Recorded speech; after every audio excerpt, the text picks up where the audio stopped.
Hey there!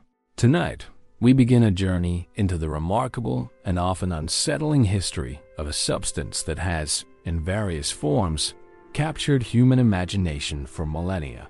From the sacred rituals of ancient Andean priests to the glittering excess of modern-day nightclubs, from the solemn halls of medicine to the brutal battlegrounds of cartel wars, one particular powder has played a role unlike almost any other. It is a story woven through cultures, continents, and centuries, changing its guise and its impact with each new era. This is not merely the tale of a chemical compound, but of human desire, ambition, suffering, and the relentless pursuit of something just beyond reach. So, before you settle in for a night of deep historical immersion, perhaps consider giving this video a gentle like and subscribing to the channel if you find yourself drifting pleasantly with the narrative. Let me know in the comments where in the world you're listening from and what time it is as you join us. It's always truly wonderful to connect with so many of you from across the globe. Now, let's dim the lights, silence the distractions, and allow the distant echoes of history to guide us into a restful night. Our story begins not in a laboratory or a smoky backroom, but high in the austere, sun-drenched peaks of the Andes Mountains, a world where the air is thin and life is a constant test of endurance. Here, for thousands upon thousands of years, a small, unassuming plant known as asterisk, Erythroxylum coca asterisk, or simply the coca bush, has been cherished. Its origins are shrouded in the mists of deep time, a whisper echoing through archaeological findings that suggest its use dates back at least 8,000 years. Imagine, for a moment, the quiet reverence of ancient civilizations discovering the subtle, yet profound, properties of its bright green leaves. Archaeological evidence speaks volumes without uttering a single word. Traces of the coca alkaloid have been carefully identified in the hair of mummies, remarkably preserved along the arid coast of Peru. These weren't ordinary burials. These were individuals of importance, often interred with great care, wrapped in exquisite textiles, and accompanied by small, intricately woven pouches, known as asterisk chuspas asterisk. Within these pouches, nestled safely, were clusters of desiccated coca leaves. This discovery tells us that the relationship with coca was far from casual. It was a deeply ingrained ritual compact, a spiritual connection between humanity and the formidable, often unforgiving, Andean landscape.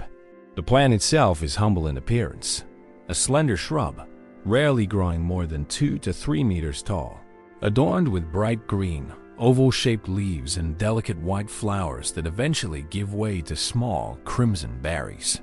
It prefers the humid, steep slopes of the Yungas asterisk, the eastern foothills of the Andes. This is a precarious, vertical world where the very clouds often cling to the mountainsides, shrouding the peaks in a perpetual mist. In these challenging conditions, ancient cultures, with ingenuity that still astounds us, learned to terrace the earth. They meticulously constructed intricate walls of stone that climbed towards the sky, transforming rugged slopes into stairways of cultivation for their sacred crop. For the Inca, the last and arguably the greatest of the Andean empires, which flourished from the 13th to the 16th centuries, the coca leaf was far more than a simple plant. It was the very nexus of their world, deeply intertwined with their spirituality, social structure, and economy. They referred to it with profound respect, calling it asterisk mama coca asterisk, a feminine deity, a benevolent gift from the sun god Inti. This divine offering was believed to soothe the suffering of his children, granting them strength and solace in their harsh mountain existence. However, this sacred gift was not bestowed freely, nor was its use widespread among all members of Inca society. The Inca state was a marvel of totalitarian logistics, a vast, centrally planned empire connected by an astonishing network of stone-paved roads that stretched for thousands of miles. Within this highly organized structure, coca was a tightly controlled commodity. Its use was a jealously guarded privilege, meticulously reserved for the highest echelons of society. Only the asterisk Sapa Inca asterisk himself, the emperor, along with royalty, the revered high priests, and a select few other designated classes were permitted to partake. When the priests sought to commune with the gods or divine the enigmatic future, they would engage in a solemn ritual. They would carefully prepare asterisk quid asterisk of coca leaves, a wad tucked gently into their cheek, slowly releasing its subtle power. The patterns formed by these leaves when cast upon a ceremonial cloth were interpreted as profound omens, guiding crucial decisions of state, of war, and even of life and death for the entire empire. When a high-ranking official embarked on a journey across the vast Inca domain, he carried a precisely measured ration of coca leaves, a symbol of his status and a practical aid for his travels. Beyond the spiritual and aristocratic realms, coca also played a vital, albeit utilitarian, role in the immense public works of the Inca. When a laborer was conscripted for the asterisk meta asterisk, the mandatory public service system that saw the construction of awe-inspiring temples in Cusco and the formidable fortresses of Machu Picchu, he was provided with a daily measure of the leaves. This was not for pleasure. Let us be clear. This was fuel. This was a pragmatic tool designed to enable men to perform superhuman feats of labor in brutal conditions. It suppressed the gnawing pangs of hunger, dulled the relentless ache of exhaustion, and, crucially, held at bay the crippling, debilitating effects of altitude sickness in the rarefied mountain air. The very arteries of the Inca Empire were its roads, and its lifeblood flowed through the asterisk chasqui asterisk, the imperial runners. These remarkable men were, in essence, the Inca Internet, forming a sophisticated relay system of messengers who could carry a vital message from Quito in the north to Cusco in the south, a distance of over 1,000 miles in under a week. They ran in punishing sprints from one small stone outpost to the next, their constant, indispensable companion being the coca leaf. It was the ancient secret to their extraordinary endurance, allowing them to conquer treacherous mountain passes, to run until their lungs burned, and to deliver the word of the emperor before it grew stale or irrelevant. When the Spanish conquistadors arrived in the Andean highlands in 1532, bringing with them steel, gunpowder, and an unwavering, often harsh, Catholic faith, they observed this widespread practice of coca chewing. Through the rigid, unyielding lens of their own beliefs, they saw only idolatry. The Catholic priests, zealous in their mission to convert the indigenous populations, swiftly declared the coca leaf a tool of the devil, a pagan impediment to true Christian conversion. Early decrees emanating from Lima, the newly established colonial capital, sought to ban its cultivation and use entirely. But this moral certitude, however strong, soon collided with a far more powerful earthly force: economics. The Spanish, let us remember, had not ventured across the vast ocean to the New World solely for souls. They had come for silver, and deep within the earth, at a hellish altitude of over 4,000 meters, 13,000 feet, in what is now Bolivia, they stumbled upon a mountain seemingly made of it, Potosi. To tear the vast quantities of silver from the cold, dark guts of that mountain, they needed labor and endless, expendable supply of it. They quickly adopted, and then brutally corrupted, the Inca asterisk meta asterisk system, forcing tens of thousands of indigenous men into the dark, airless, treacherous tunnels of the Potosi mines. The work was unspeakably brutal, the conditions lethal. Men perished from collapses, from the mercury poisoning used in the refining process, and from sheer, agonizing exhaustion. And in a stark, pragmatic realization, the Spanish quickly understood what the Inca had known all along. The coca leaf could make men work beyond the very limits of human endurance. It allowed the mine owners to feed their workers less, to push them harder, and crucially, to extract more silver with a significantly lower overhead. And so, the church, once so morally outraged, quietly fell silent. The very priests who had vehemently condemned coca as the work of Satan now with a breathtaking display of hypocrisy, became owners of vast coca plantations. The leaf, once a divine privilege, a sacred bond, was transformed into a wage, a tool of colonial subjugation. It became the indispensable lubricant for the great machine of extraction, funneling the immense wealth of the Andes into the coffers of the Spanish crown, thereby fueling the golden age of an empire half a world away. For 3 long centuries, the leaf remained largely confined to its mountain home, a local sacrament and a local sorrow, its true, amplified power locked inside, patiently waiting for the curious minds of a different continent to turn the key. That key was turned, not in a reverent temple or a bustling colonial mine, but in the quiet, methodical confines of a European laboratory. As the 19th century dawned and progressed, the scientific community across Europe found itself in a fever of discovery. Botanists, naturalists, and perhaps most importantly, chemists, were meticulously dissecting the natural world, cataloging its components with an almost obsessive zeal. Their attention was particularly drawn to asterisk alkaloids, a fascinating class of potent, nitrogen-containing organic compounds found naturally in plants. These compounds were known for their profound physiological effects on the human body, even in minute quantities. The pursuit of these plant secrets had already yielded remarkable breakthroughs. From the milky sap of the opium poppy, chemists had isolated morphine, a powerful painkiller that would revolutionize medicine but also introduce new forms of addiction. From the bark of the cinchona tree, essential for treating malaria, quinine had been successfully extracted, and from the familiar beans of coffee, the invigorating stimulant caffeine had been purified. The unassuming coca leaf, which by this point had begun to arrive in Europe in dried bales, initially as botanical curiosities or small medicinal imports, became a natural and intriguing target for this scientific curiosity.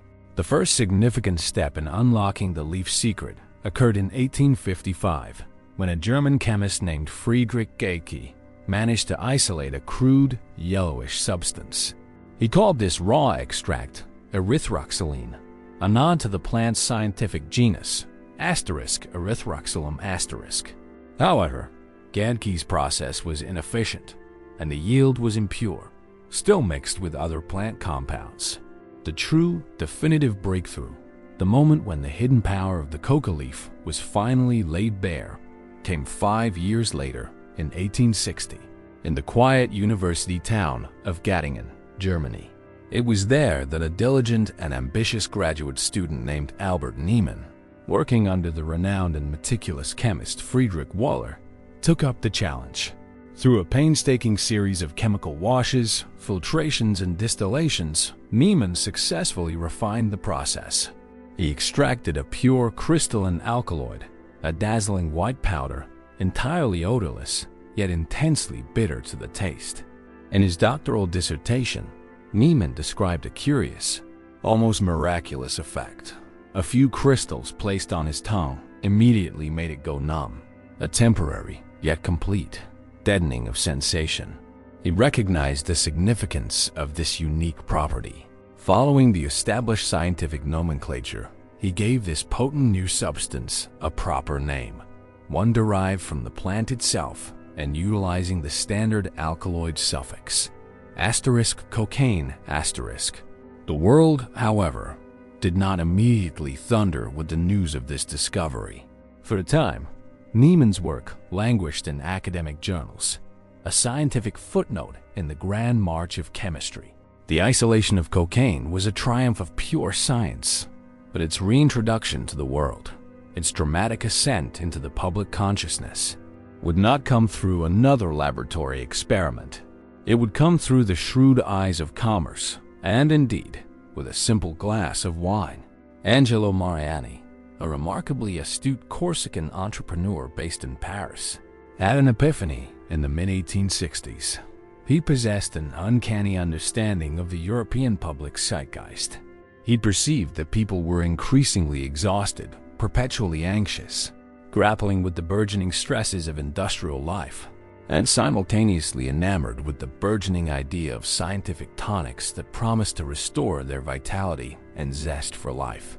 In 1863, Mariani began importing tons of high-quality Peruvian coca leaves, sourcing them meticulously. He then steeped these carefully chosen leaves in a fine Bordeaux wine. The alcohol in the wine acted as a potent solvent, efficiently extracting the cocaine from the leaves, and thereby creating a remarkably potent, yet palatable, elixir. He christened his creation Vang Mariani or Mariani's wine. It was an instant sensation. Mariani was, perhaps, the first true marketing genius of his kind. He understood the power of celebrity and endorsement. He assiduously solicited testimonials from virtually everyone who held a position of influence or fame. Popes Leo XIII and Pius X both enthusiastically endorsed his tonic. Leo XIII even went so far as to award Mariani a Vatican gold medal, a testament to the drink's perceived virtues. Queen Victoria herself was known to partake. The legendary American inventor Thomas Edison credited Vang Mariani with helping him stay awake and focus through long, arduous nights of invention. Ulysses S. Grant, in his final years, battling a devastating throat cancer, sipped it while painstakingly writing his memoirs. Prominent writers from Émile Zola to Jules Verne penned glowing tributes to the restorative powers of Mariani's concoction. Mariani's advertisements were ubiquitous, proclaiming his coca wine as the ultimate, scientifically approved cure for fatigue, depression, and general malaise. It was, in essence, the perfect tonic for the frantic, often nervous, energy of the Belle Epoque. The logistics supporting this enterprise were impressive for the era. A burgeoning global supply chain stretched from the high, remote valleys of the Andes to Mariani's prison factory in France, which then meticulously bottled and shipped millions of bottles of this cocaine-laced wine to an eager, waiting world. The leaf's power was no longer confined. It was now bottled, branded, and globally distributed. Across the Atlantic, America, with its boundless optimism and fervent embrace of innovation, was never one to lag behind European successes. In the bustling city of Atlanta, Georgia, a pharmacist named John Stith Pemberton found himself wrestling with his own profound demons. A Confederate veteran gravely wounded in the Civil War, Pemberton had, like countless other former soldiers, become addicted to morphine, a common affliction among those treated with the powerful painkiller on the battlefields. Seeking a cure for his own addiction, and undoubtedly inspired by the phenomenal commercial triumph of Angelo Mariani's Vang Mariani, Pemberton set about creating his own version. He called it Pemberton's French wine coca It was, in essence, an American adaptation of Mariani's formula, blending coca leaf extract with wine, and it swiftly found a popular audience. However, in 1886, Pemberton's burgeoning enterprise encountered a significant local impediment. Fulton County, Georgia, where Atlanta is located, enacted prohibition, making the sale of alcohol illegal. With wine now off the table, Pemberton, undeterred and driven by both necessity and entrepreneurial spirit, scrambled to reformulate his popular tonic. He ingeniously replaced the wine base with a sugary syrup and carbonated water, added an extract from the caffeine-rich cola nut for an extra stimulating kick, and, crucially, retained the coca leaf extract. His new temperance-friendly creation, born of both medical aspiration and local law, was christened Coca-Cola and thus the elixir of life, as it was marketed, was born. Initially sold from soda fountains, a common feature of pharmacies and general stores of the era, Coca-Cola was promoted as a versatile cure for an array of common ailments, including headaches, nervousness, and exhaustion. Each glass contained a not insignificant dose of cocaine, a fact the Coca-Cola Company now, understandably, goes to great lengths to downplay, but which was then, ironically, one of its central selling points. While entrepreneurs like Mariani and Pemberton were effectively introducing the public to cocaine, Through their popular tonics, the established medical community was slowly but surely catching up, thanks in no small part to the impassioned advocacy of a young, ambitious Viennese neurologist, Sigmund Freud. In the year 1884, Freud was still many years away from developing his groundbreaking theories of psychoanalysis, which would eventually make his name synonymous with the exploration of the human mind.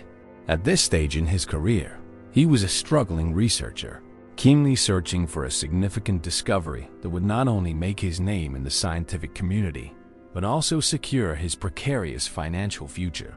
Freud stumbled upon intriguing reports detailing the physiological and psychological effects of cocaine and, with characteristic intellectual daring, began experimenting on himself. His initial experiences were nothing short of euphoric. In his seminal paper, ****** on coca, published in 1884, he celebrated the substance in almost rapturous terms. He declared it a genuine miracle drug, a panacea that could cure depression, act as a powerful stimulant that induced a feeling of exhilarating and lasting euphoria, and, he optimistically believed, did so with no ill effects. Most dangerously and tragically, he vehemently promoted it as a novel and effective treatment for morphine addiction, a widespread problem at the time. Freud's enthusiasm knew few bounds. He prescribed cocaine to his patients, to his friends, and even to his fiancée, Martha Bernays, believing it would make her strong and give her rosy cheeks. Freud's immense and growing intellectual authority inadvertently gave cocaine a powerful stamp of legitimacy it had previously lacked. It was no longer merely a component in a popular, somewhat dubious tonic. It was now presented as a serious, scientifically approved therapeutic agent, championed by a brilliant, albeit misguided mind. Freud's fervent advocacy inspired a colleague, the ophthalmologist Carl Koller, to investigate Niemann's original, curious observation about cocaine's numbing effect.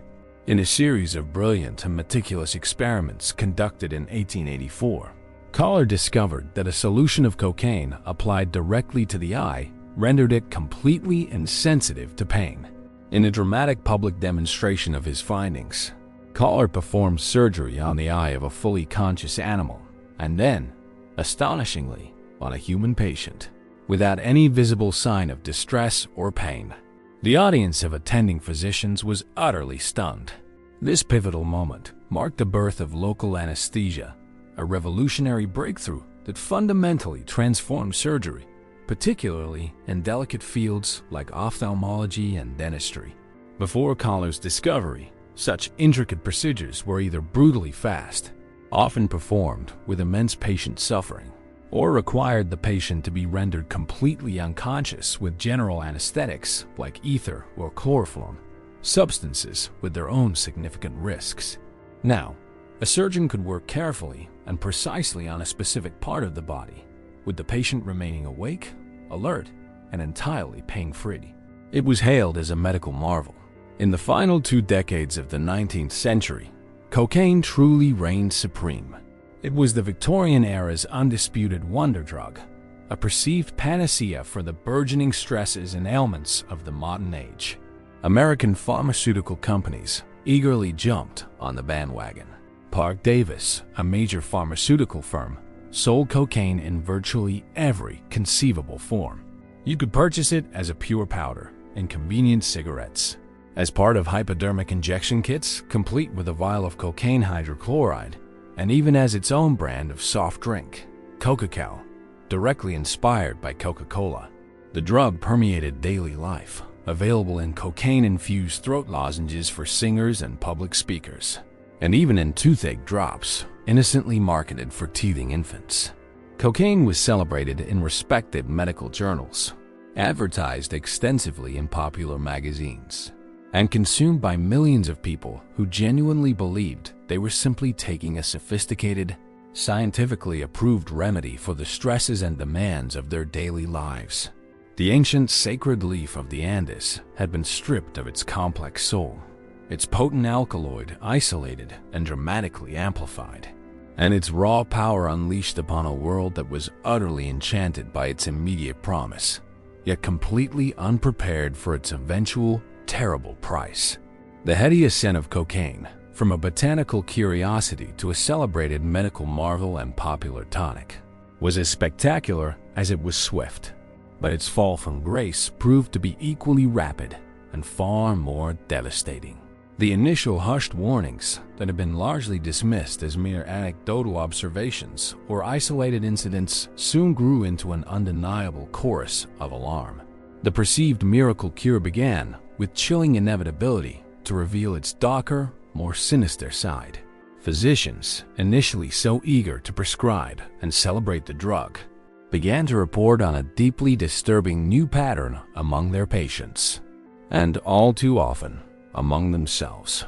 Users who had initially turned to cocaine for relief from melancholy, fatigue, or simply for an extra boost of energy found themselves increasingly unable to stop. The initial exhilarating euphoria, so widely celebrated, began to give way to a terrifying spectrum of negative effects: pervasive paranoia, intense restlessness, and vivid, often terrifying hallucinations. A common and particularly distressing hallucination was the sensation of insects, often described as tiny, unseen creatures, crawling relentlessly under the skin. This horrifying phenomenon became widely known as cocaine bugs, or asterisk, FORMICATION asterisk. The promise of enhanced performance and sharpened intellect curdled into compulsive, repetitive behaviors, a profound erosion of judgment, and a complete breakdown of normal functioning. The wonder drug was, in fact, creating a new and particularly vicious form of addiction, one that proved incredibly difficult to escape. No case was perhaps more damning or more personally agonizing for Sigmund Freud than one from his own intimate circle. Freud, in his initial fervent enthusiasm, had enthusiastically treated his dear friend, Dr. Ernst von Fleichelmark, for a severe morphine addiction by prescribing increasingly large doses of cocaine. The result was nothing short of a catastrophe. Fleichelmark tragically traded one devastating addiction for another, far more destructive one. He descended into a full-blown cocaine psychosis, his mind ravaged by paranoid delusions and the constant, tormenting sensation of white snakes crawling relentlessly over his skin. He died just a few years later, a shattered and broken man. The experience profoundly horrified Freud. He immediately ceased his open advocacy for cocaine and, for the remainder of his life, rarely spoke of it again. But the damage, unfortunately, was already done. The genie he had inadvertently helped release from the bottle was now ravaging the lives of countless individuals across both Europe and America. As the devastating consequences of widespread cocaine use became increasingly apparent, the public narrative began to shift dramatically. This change was largely driven by a sensationalist press, always eager for a new boogeyman to captivate its readership. Where advertisements had once enthusiastically praised cocaine's many virtues, newspaper headlines now screamed about its escalating vices. Stories of high society scandals, of promising careers irrevocably ruined, and of vast fortunes squandered on the insidious white powder became alarmingly commonplace. But in the United States, this moral panic took on its most sinister and enduring form, becoming inextricably and deliberately entangled with the country's deepest, most pervasive anxieties about race. In the American South, a region already rife with racial tension and systemic discrimination, lurid and utterly unsubstantiated stories began to circulate, claiming that cocaine use was rampant among African American laborers. These tales were not accidental. They were meticulously crafted and disseminated to deliberately stoke white fear and reinforce existing racial prejudices. Newspapers across the country printed shocking, yet entirely fabricated, accounts of cocaine-crazed Negroes supposedly committing heinous crimes with superhuman strength and cunning. A particularly prominent and incendiary article published in Asterisk, the New York Times Asterisk in 1914, authored by a Dr. Edward H. Williams even went so far as to claim that cocaine made black men better marksmen and, fantastically, rendered them temporarily immune to pistol bullets. These terrifying, baseless narratives had real-world consequences. Southern police forces, citing the supposed need for more stopping power against these imagined drug-fueled maniacs, began to switch to higher-caliber revolvers.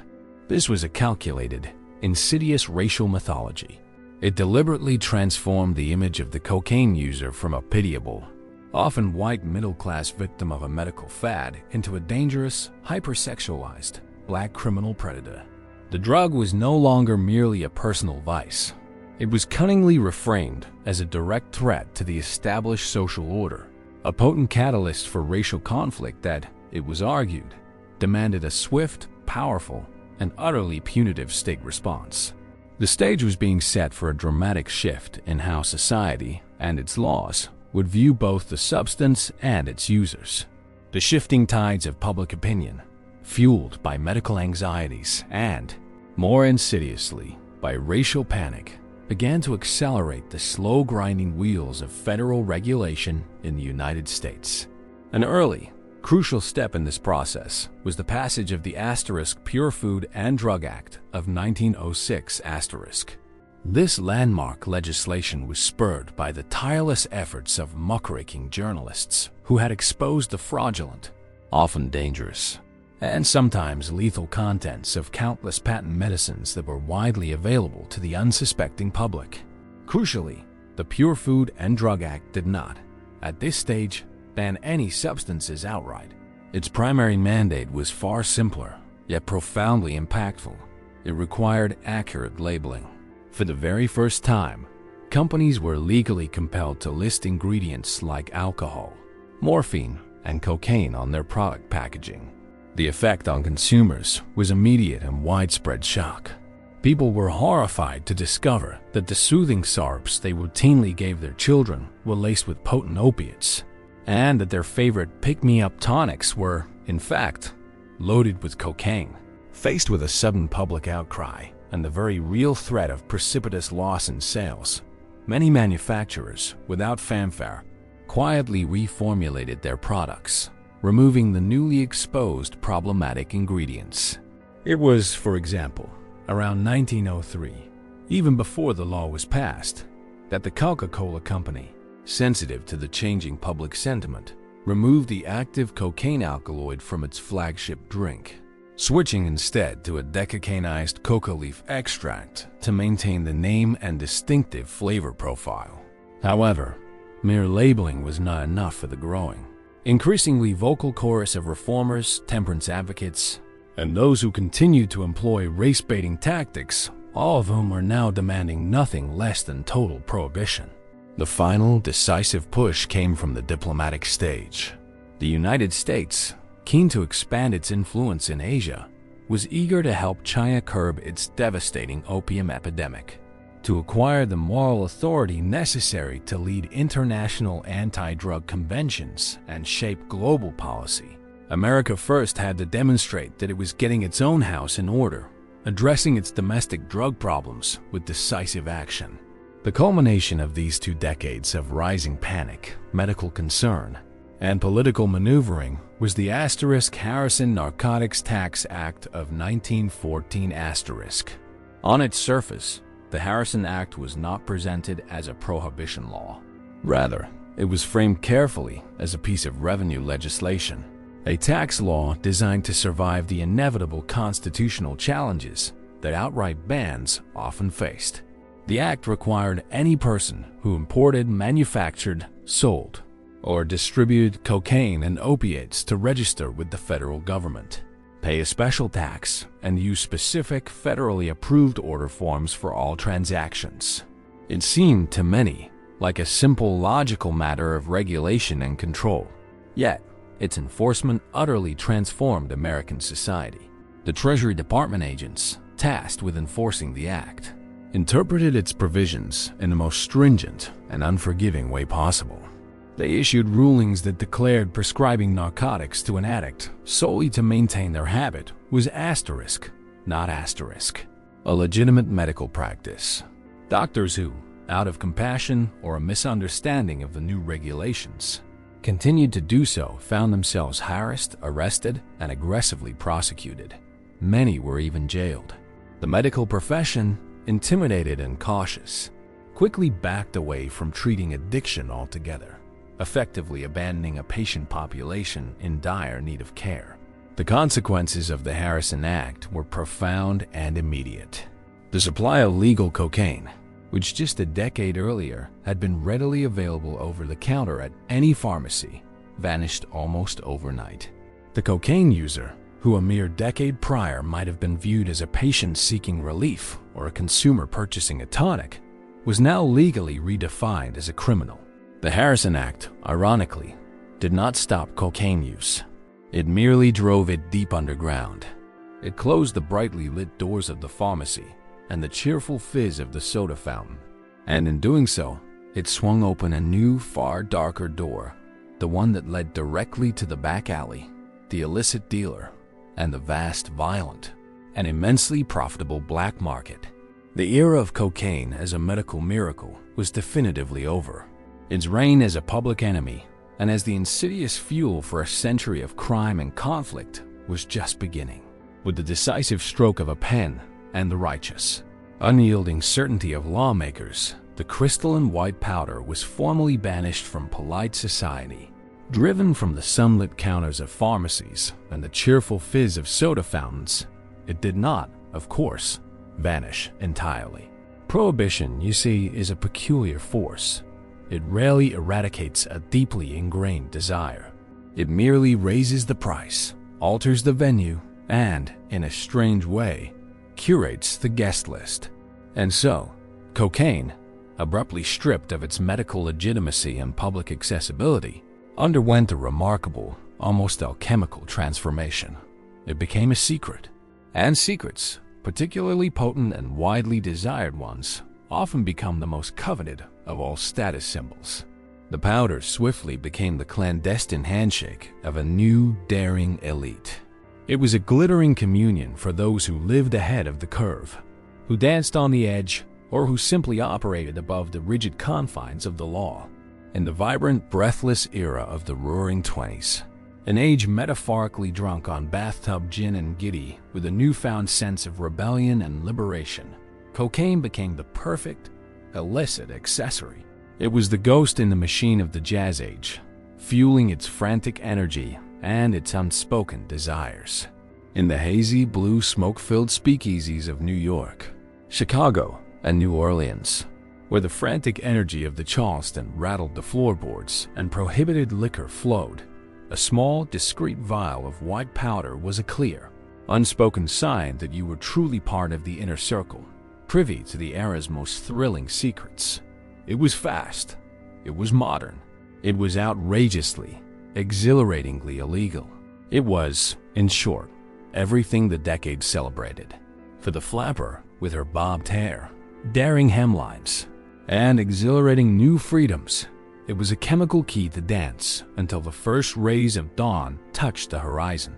For the Wall Street speculator, flushed with cash from a market that in those heady days seemed to only ever climb higher, it was a means to feel as invincible and untouchable as his rapidly expanding portfolio. The substance was whispered about, discreetly offered in hushed tones in the ornate powder rooms of grand hotels, or passed surreptitiously in the rumbling back seats of powerful Duesenbergs. It was a fuel for the party that was never meant to end, a chemical guarantee that the night, and indeed the entire decade, would burn brighter and faster than any that had come before. This secret society of indulgence had its sun-drenched, equally decadent chapter, of course, in a town busy manufacturing the nation's dreams, Hollywood. In the flickering, silent world of early cinema, the pressures were immense, almost inhuman. Fortunes were made and lost overnight.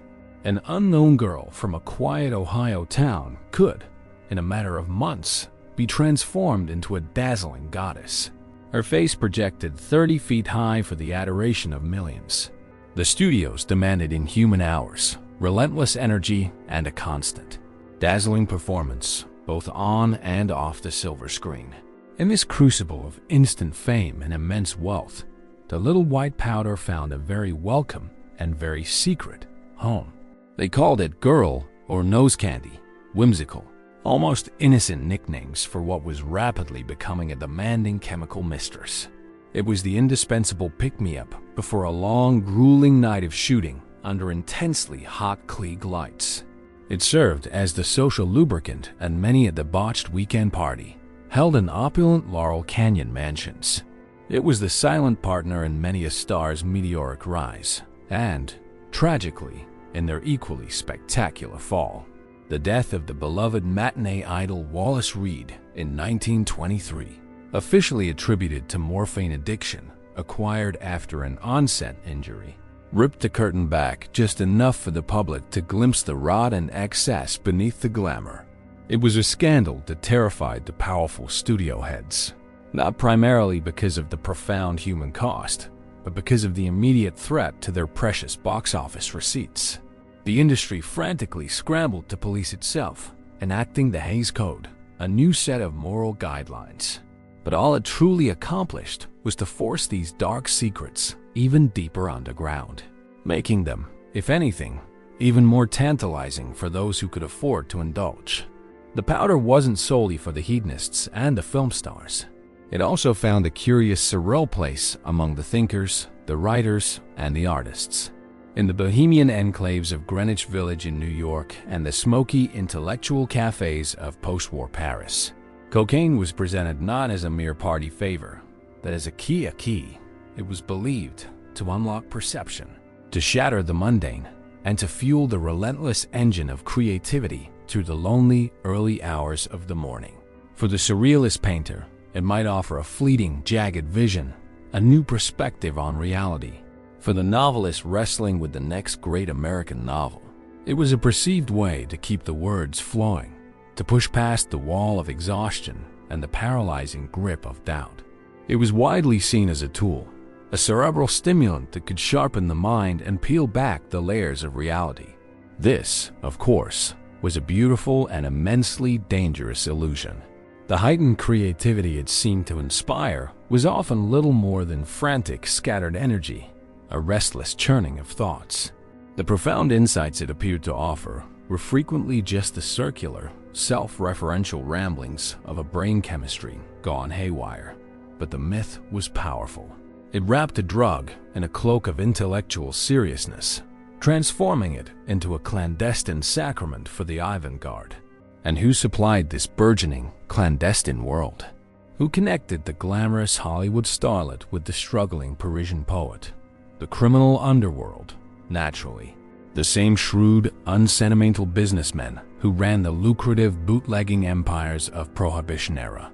America quickly saw a perfect opportunity for product diversification. Figures like Arnold Rothstein, the notorious New York kingpin who allegedly fixed the 1919 World Series, understood the simple, brutal economics of vice. Cocaine was a luxury good. It was low volume, high margin, and crucially, highly portable. It didn't require fleets of trucks or cavernous warehouses like illegal liquor. A few well-placed smugglers, a discreet network of trusted dealers, and you could effectively service the wealthiest, most influential corners of society. The supply lines in this early period were still relatively rudimentary, often relying on legitimate pharmaceutical supplies diverted from Europe or small, opportunistic shipments from South America. But the foundation was being laid. The demand was firmly established. Cocaine had found its new identity, a forbidden luxury, a powder that separated the daring, the decadent, and the damned from the ordinary world. It was a promise of energy, of brilliance, of belonging, a very expensive promise, paid for in cash at first, and then, inevitably, in far more precious currencies. While the bright young things of the North were discovering the illicit thrill of the white powder in their secret speakeasies and grand Hollywood mansions, its story was truly beginning to unfurl in earnest. Far to the south, under the high, thin sun of the Andes. For centuries, the indigenous people of Peru and Bolivia had maintained a relationship with the coca leaf that was anything but decadent. For them, it was a matter of survival. They chewed the leaves, often mixed with a bit of ash or powdered lime to help release the alkaloids, not for recreation, but for sustained energy to work at punishing altitudes, to stave off the gnawing pangs of hunger, and for its integral ritual and medicinal purposes. The coca leaf remained, for them, a revered gift from the gods, a sacred plant woven into the very fabric of their culture, a mild stimulant, an essential part of the landscape, as common and as vital as the potato. The profound transformation of this sacred leaf into a global commodity, a substance capable of corrupting societies, is a complex narrative of chemistry, ruthless ambition, and stark geography. It truly begins not with the flamboyant cartels of later legend, but with quiet, entrepreneurial chemists and opportunistic smugglers who perceived a vast, untapped opportunity to connect the ancient agricultural bounty of the Andes with the growing nervous appetite of the industrialized world. In the middle decades of the 20th century, the first true pioneers of the international cocaine trade began to emerge. These were not, at first, the bombastic narcos of later infamy. They were often sharp, calculating businessmen operating deep within the shadows. For a significant period, the nascent industry's hub was not Colombia, but the long, slender coastal nation of Chile.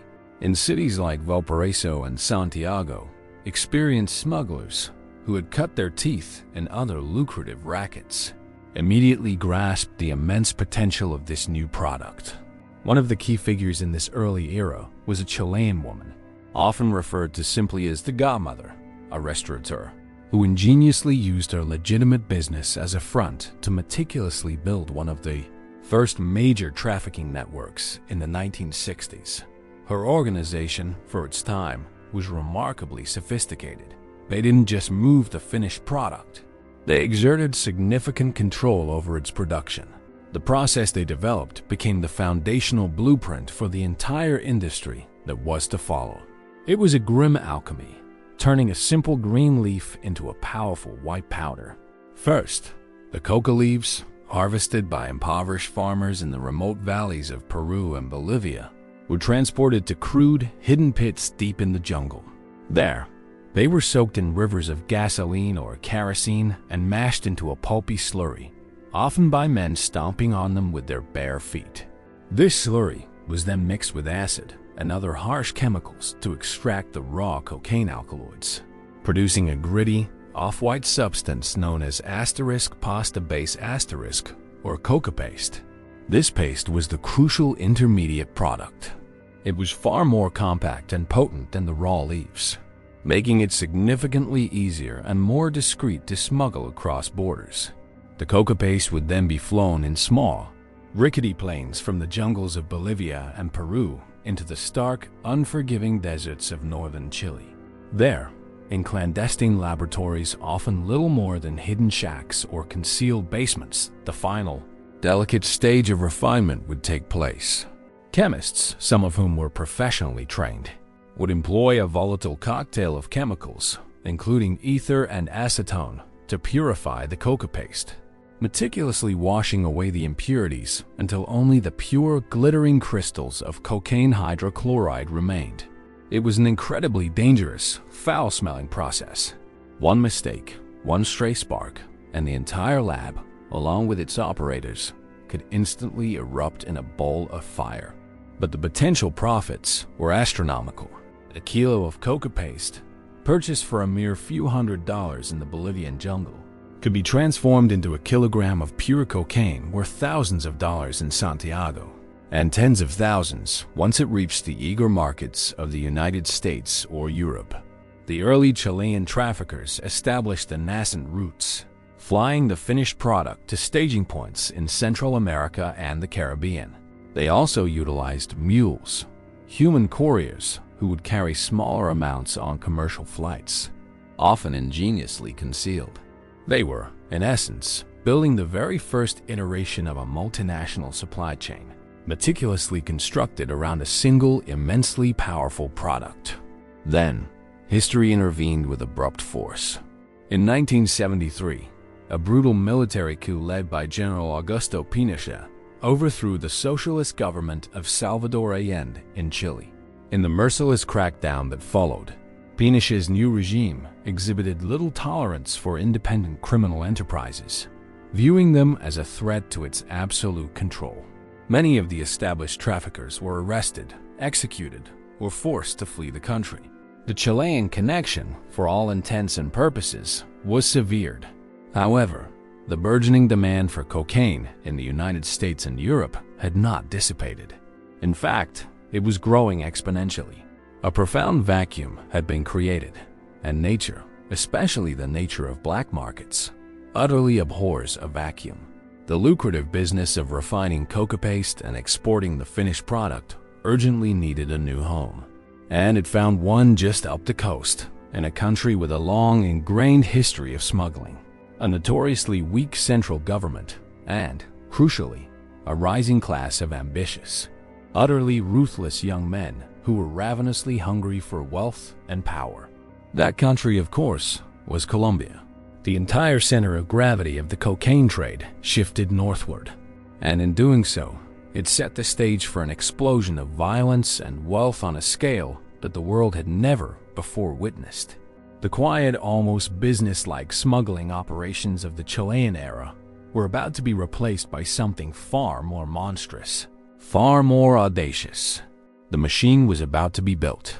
The men who constructed this terrifying machine were not drawn from Colombia's traditional, entrenched elite. They were, for the most part, from the rough, striving middle classes of provincial cities like Medellin. They were men who had grown up with a chip on their shoulder, acutely aware of their perceived inferior status, watching the old money families run the country from their exclusive clubs and sprawling haciendas. They saw cocaine not merely as a social vice, but as a historic, unparalleled opportunity, a potent vehicle for their own violent, unapologetic form of upward mobility. And at the very center of this new class of narco-entrepreneurs was one man whose name would become synonymous with the drug itself, a name that still evokes a chilling sense of power and dread: Pablo Emilio Escobar Gaviria. Escobar was not, at first, a genius chemist or a master logistician. His true genius lay in his audacious vision and his terrifying, utterly unrestrained lack of moral restraint. He began his criminal career in the grimy underworld of Medellin, initially stealing cars, smuggling cigarettes, and running crude but effective kidnapping for ransom schemes. He was pragmatic, incredibly brutal, and possessed an innate, almost instinctive understanding of the two most powerful levers that move the world: fear and desire. When the cocaine trade began its migration from Chile, Escobar didn't merely see a chance to participate. He immediately grasped the far grander opportunity, a chance to dominate. He understood, with chilling clarity, that the real money wasn't in simply moving a few kilos. It was in controlling the entire chain of production, from the humble coca leaf in the remote fields to the final package on the street corner. It was about industrializing the entire process. He and his closest associates formed what quickly became known as the Medellin Cartel. It was less a rigid, hierarchical organization in the traditional sense and more a loose, yet immensely powerful, consortium of independent traffickers who cooperated closely to maximize their profits and fiercely protect their burgeoning business interests. Among them were the Ochoa brothers, Jorge Luis, Juan David, and Fabio Jr., who hailed from a family of respected horse breeders and brought a touch of old-world business sense to the nascent enterprise. There was also Carlos Leda Rivas, a brilliant, eccentric, and notoriously volatile German Colombian who, with a bizarre duality, idolized both John Lennon and Adolf Hitler. Leder's most significant contribution was logistical. He purchased a small, strategically located island in the Bahamas called Norman's Cay and ingeniously transformed it into the ultimate smuggling depot. He built a private runway, installed a sophisticated radar system, and constructed refrigerated warehouses. From this private fiefdom, located just a short flight from the Florida coast, The cartel could fly plane load after plane load of cocaine directly into the insatiable American market, often with little to no impedance. What Escobar and his partners achieved was nothing short of applying the principles of aggressive industrial capitalism to a criminal enterprise. They vertically integrated their operations with stunning efficiency. They financed coca cultivation in the remote regions of Peru and Bolivia, thereby ensuring a steady, reliable supply of raw material. They constructed vast, sprawling laboratory complexes deep within the Colombian jungle, often referred to as super labs. These were not mere sheds. They were small, self-contained cities, complete with airplane hangars, dormitories for the hundreds of workers, fully equipped kitchens, powerful generators, and highly sophisticated chemical processing equipment. At complexes like Tranquilandia, they possessed the astonishing capability to produce anywhere from 10 to 20 tons of pure cocaine every single week. Tons. The sheer scale was almost impossible to comprehend. They were no longer mere smugglers.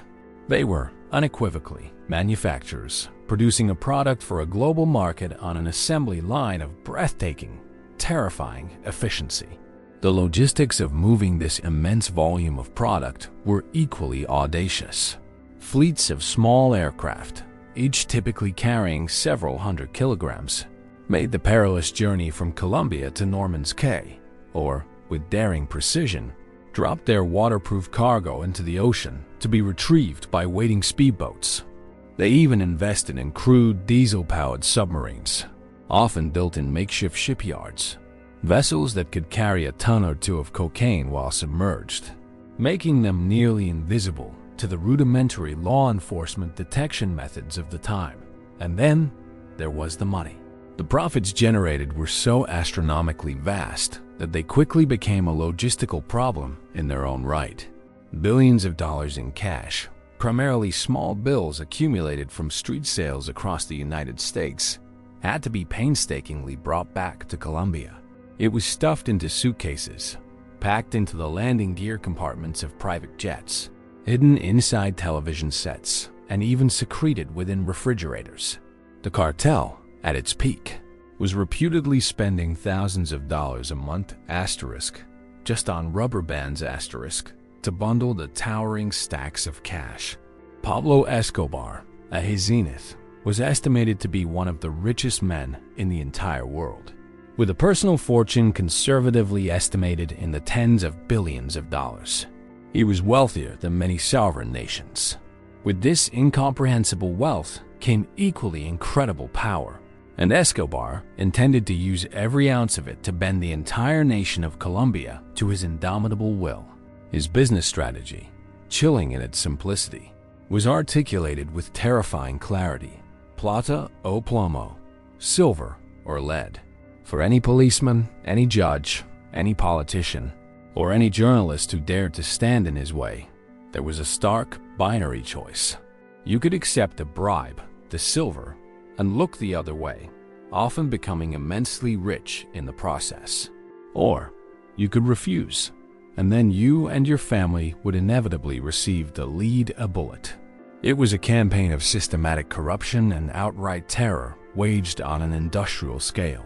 The cartel systematically infiltrated every conceivable level of the Colombian state. They had judges on their payroll who would summarily dismiss any charges brought against them. They had police commanders who would openly provide security for their illicit shipments. They had politicians who would actively block any legislation that threatened their interests, most notably the extradition treaty with the United States, which the traffickers feared more than any Colombian prison.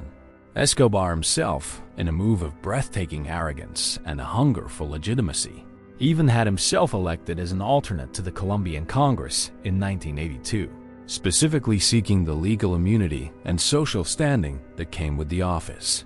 But when charisma and even vast sums of cash were not sufficient, the cartel unleashed the lead, and they did so with a ferocity that plunged Colombia into a state of virtual civil war.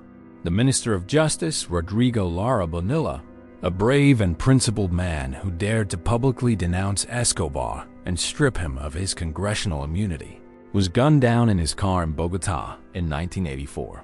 Luis Carlos Galán, a charismatic presidential candidate who made the fight against the cartels the centerpiece of his campaign and was the clear frontrunner to win the presidency, was brutally assassinated at a public rally in 1989 in a desperate attempt to kill yet another presidential candidate, Cesar Gaviria, who providentially was not on board.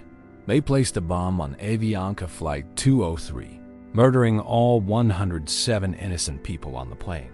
They even detonated a massive truck bomb outside the headquarters of the DAS, Colombia's security agency, killing 70 people and wounding hundreds. This was not merely crime as conventionally understood. This was narco-terrorism on an unprecedented scale. These were not the actions of a mere street gang. They were the actions of a parallel state, a corporate entity with its own army and its own brutal foreign policy, waging a terrifying war against a sovereign nation. The Medellin cartel, under the absolute leadership of Pablo Escobar, had taken the simple coca leaf and transformed it into a weapon of mass destabilization. They had built a machine that produced not just a drug, but an empire. An empire built on corruption, addiction, and fear, funded by an endless white river of powder flowing north. An empire that effectively held an entire country hostage, forcing its people every single day to choose between silver and lead. While the world's cameras and headlines were largely transfixed by the volcanic, almost theatrical violence emanating from Medellin, a very different kind of criminal organization was quietly, meticulously consolidating its power a few hundred kilometers to the south in the sun-drenched city of Cali. If Pablo Escobar was the archetypal narco warlord, a figure of chaotic public brutality and flamboyant excess, his rivals in Cali were something altogether more modern and in many ways far more insidious. They were, in essence, the board of directors of a multinational corporation whose primary product happened to be cocaine. They deliberately cultivated an image that stood in stark contrast to Escobar's recklessness, calling themselves *, Los Caballeros de Cali, *, the Gentlemen of Cali. And they nurtured this image with meticulous care and strategic intent. Their path was not the path of the car bomb and the public assassination.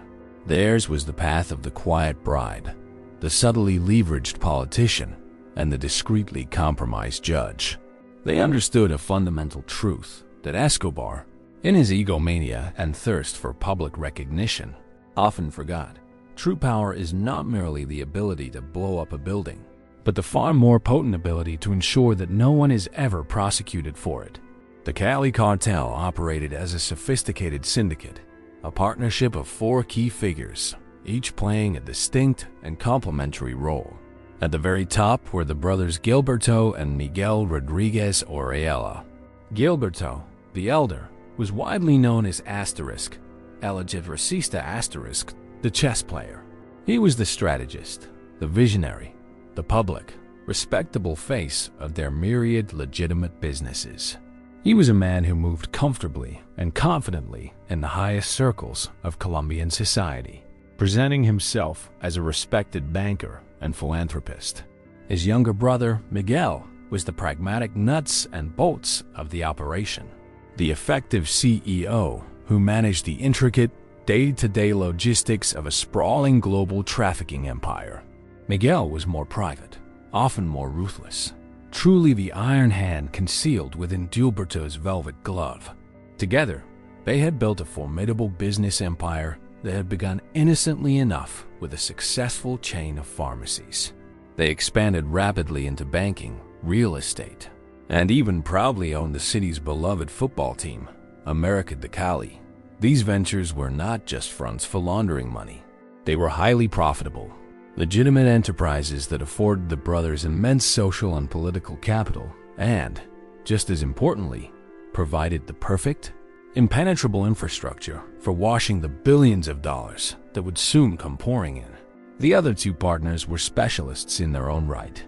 Helmer Herrera Betrago, known universally as Pajo, was the undisputed logistics and distribution genius. From his operational base in Cali, He meticulously oversaw the complex transportation networks that moved cocaine out of Colombia and, crucially, expertly managed the vast and intricate distribution cells within the United States, particularly in the lucrative market of New York City. The fourth key figure was Jose Santa Cruz Londoco, or Sheep. He was the cartel's ambassador, its pioneering explorer. It was Santa Cruz who, in the late 1970s and early 1980s, had personally gone to New York to build the foundational infrastructure of their American operation. He wasn't a gangster kicking down doors. He was a businessman, methodically opening bank accounts, renting warehouses, and forging crucial alliances. He understood the rhythms, appetites, and vulnerabilities of the American market better than almost anyone else. The Cali model was fundamentally built on information and infiltration.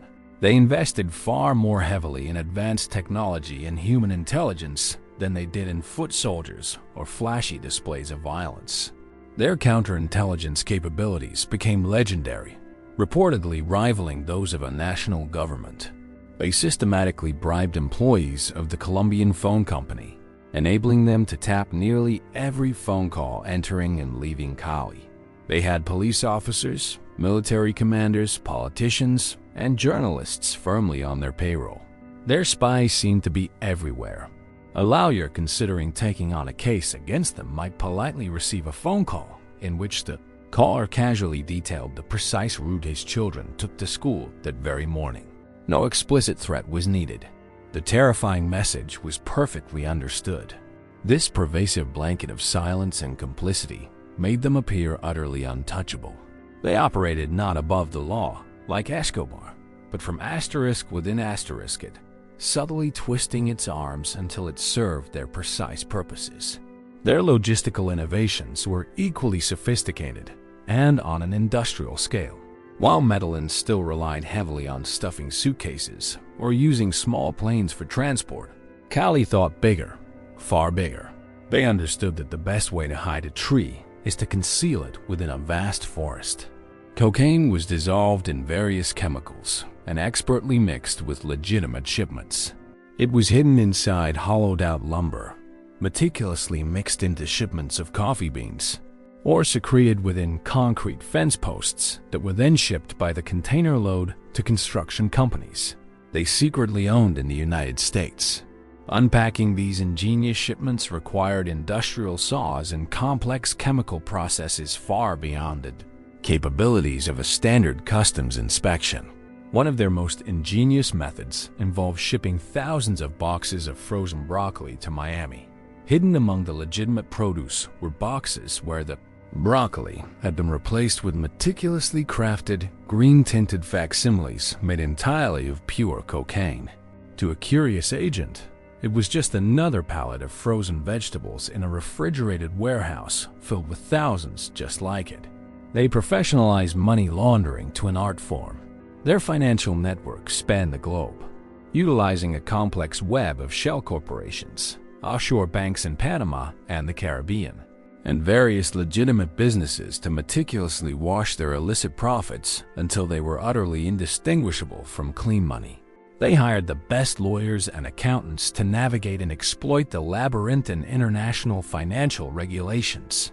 At their zenith in the early 1990s, particularly after Escobar's death, the Cali cartel was estimated by the DEA to be responsible for an astonishing 80% of the world's cocaine supply.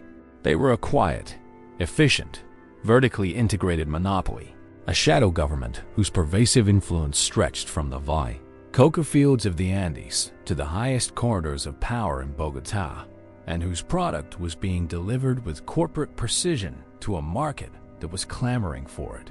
And where, precisely, was all of this meticulously packaged, industrially shipped, and expertly laundered powder ultimately going? It was flowing north in a vast white river to a nation that was more than ready to receive it with open arms and, more importantly, open wallets. America, in the late 1970s and throughout the 1980s, was a country undergoing a profound cultural shift. The lingering hangover of the Vietnam War and the deep cynicism bred by Watergate were gradually giving way to a new, unapologetic era of ambition, aggressive consumerism, and unabashed self-gratification. It was the age of Reagan, of the mantra, "Greed is good," of Wall Street titans and Hollywood blockbusters. It was an era that idolized speed, celebrated unbridled success, and fetishized status. And cocaine, as if designed in a laboratory precisely for this very moment, became its perfect, intoxicating fuel. Unlike the drugs associated with the 1960s counterculture, such as marijuana and LSD, which were linked with dropping out and expanding consciousness, cocaine was marketed, both implicitly and explicitly, as the drug of the aspirational, the drug of winners. It didn't make you mellow, it made you sharp. It didn't make you contemplative, it made you confident. It promised to make you wittier, more energetic, more creative, more powerful. It was the ultimate accessory for the yuppie, the young urban professional, relentlessly climbing the corporate ladder.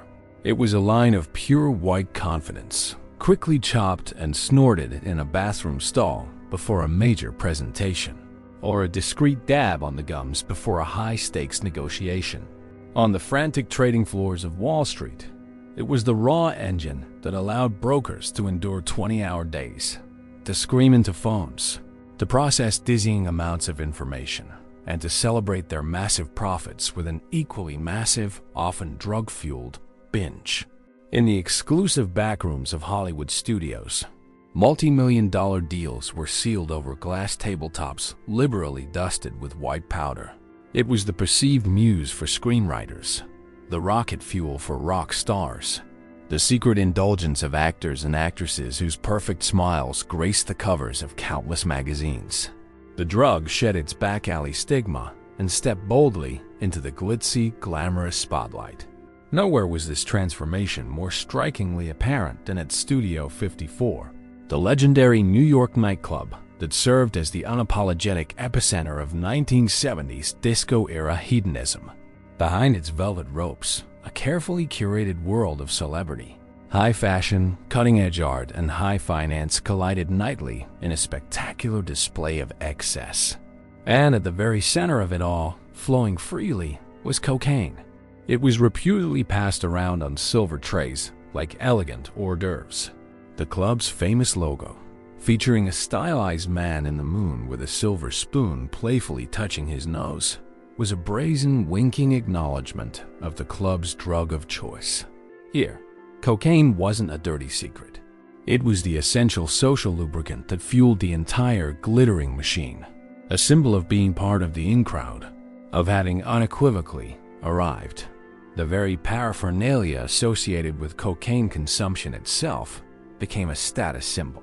Gold razor blades were used for chopping perfect lines, ornate silver spoons for discreet bumps, and polished mirrors and marble slabs served as elegant platters. The rituals of consumption were fetishized, transformed into a performance of sophisticated indulgence. Popular culture both reflected and amplified this newfound glamour. Films like Scarface, while ultimately a cautionary tale, also presented a mesmerizing, albeit horrifying, portrait of narco wealth and power.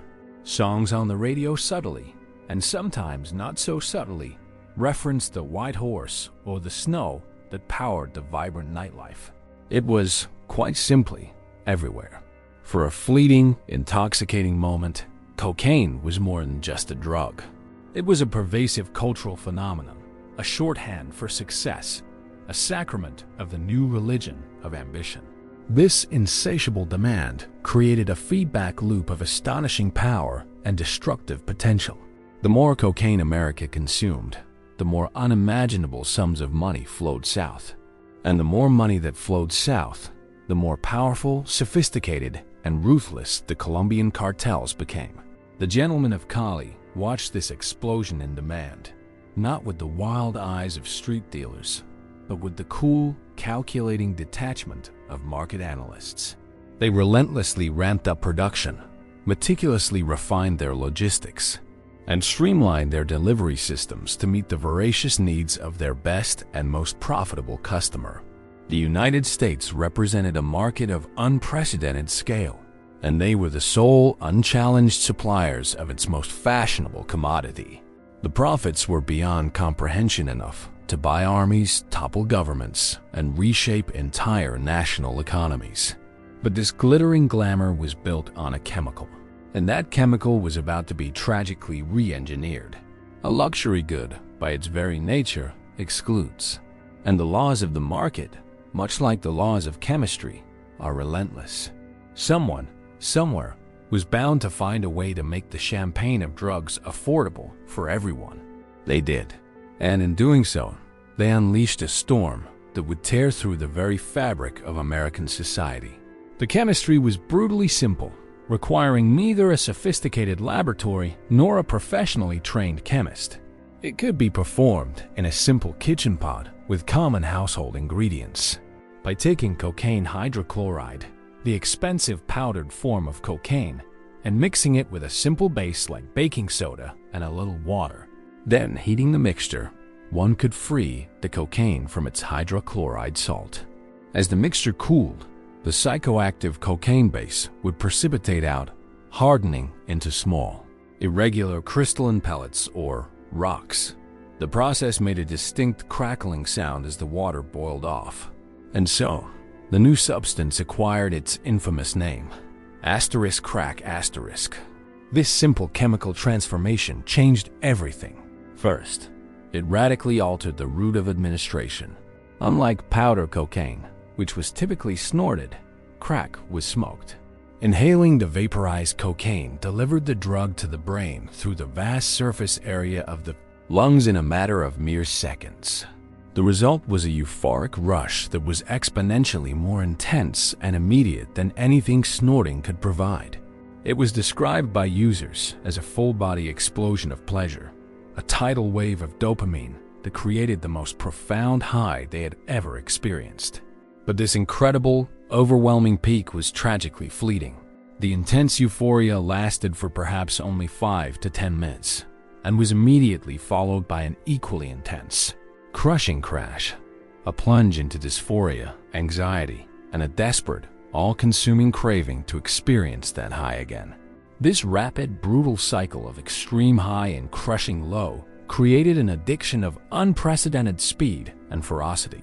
People who had only dabbled with powdered cocaine found themselves hopelessly hooked on crack after just a few uses. The second, and perhaps most significant change brought about by crack was economic. In the mid-1980s, a gram of powdered cocaine might sell on the street for $100. For many people, particularly in impoverished communities, this was a prohibitive price, a luxury they could simply never afford. Crack cocaine, however, shattered that economic barrier. That same gram of powder, cooked down, could be transformed into numerous small rocks, and a single rock could be sold for as little as $2, $3, or $5. This was the key. It was a stroke of perverse marketing genius. The drug was now democratized.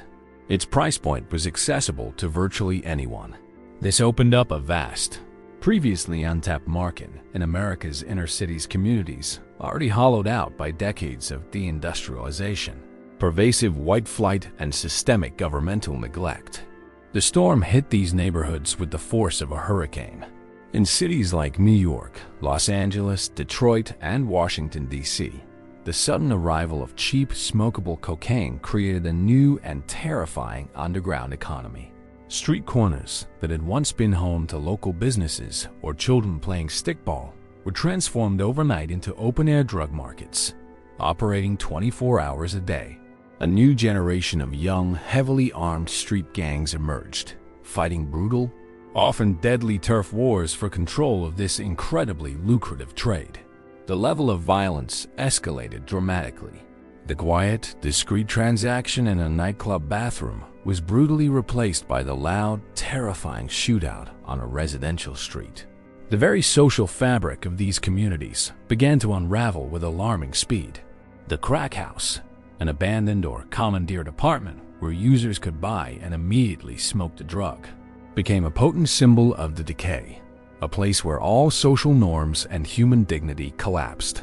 Families were torn apart as addiction took hold with merciless speed.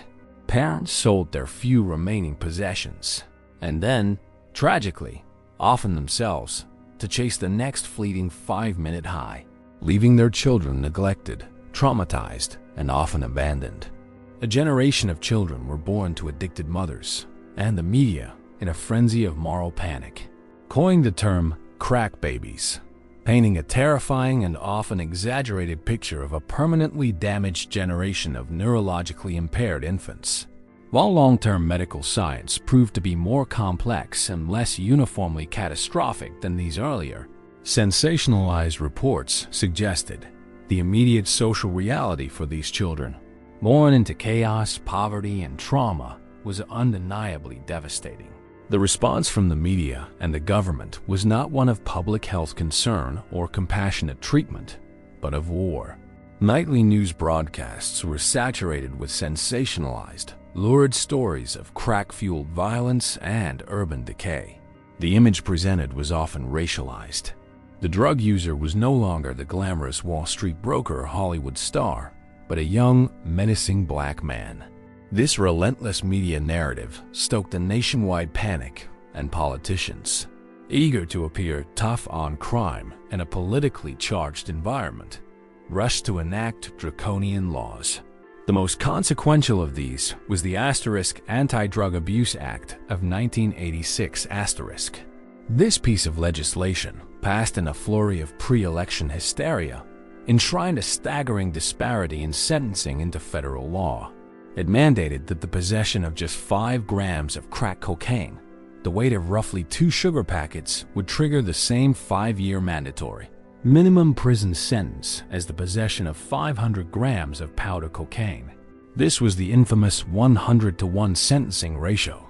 The purported logic, if one could call it that, was that crack was more addictive and associated with more violence, and thus deserved a harsher penalty. The practical consequences of this law were catastrophic and profoundly discriminatory. The typical user of expensive powder cocaine was more likely to be white and middle class and was rarely arrested for simple possession. The typical user and low-level seller of cheap crack cocaine was far more likely to be poor and African American and was targeted by aggressive street-level policing. The result was the mass incarceration of a generation of young black men. Prison populations in the United States exploded. Families were destroyed not only by addiction, but by a punitive justice system that sent fathers, sons, and brothers away for years, sometimes decades, for non-violent drug offenses. The law did little to stem the flow of drugs, but it succeeded in decimating already vulnerable communities, deepening cycles of poverty, and creating a profound and lasting sense of injustice. So, the story of cocaine in America became a tale of 2 profoundly different worlds, dictated by chemistry and class. In the penthouses of Manhattan, it remained a discreet, if risky, indulgence, the powder that fueled ambition and excess. But in the housing projects of the South Bronx, its cheaper, smokable form became a symbol of societal collapse, a catalyst for a war on drugs that was, in practice, a war on the poor.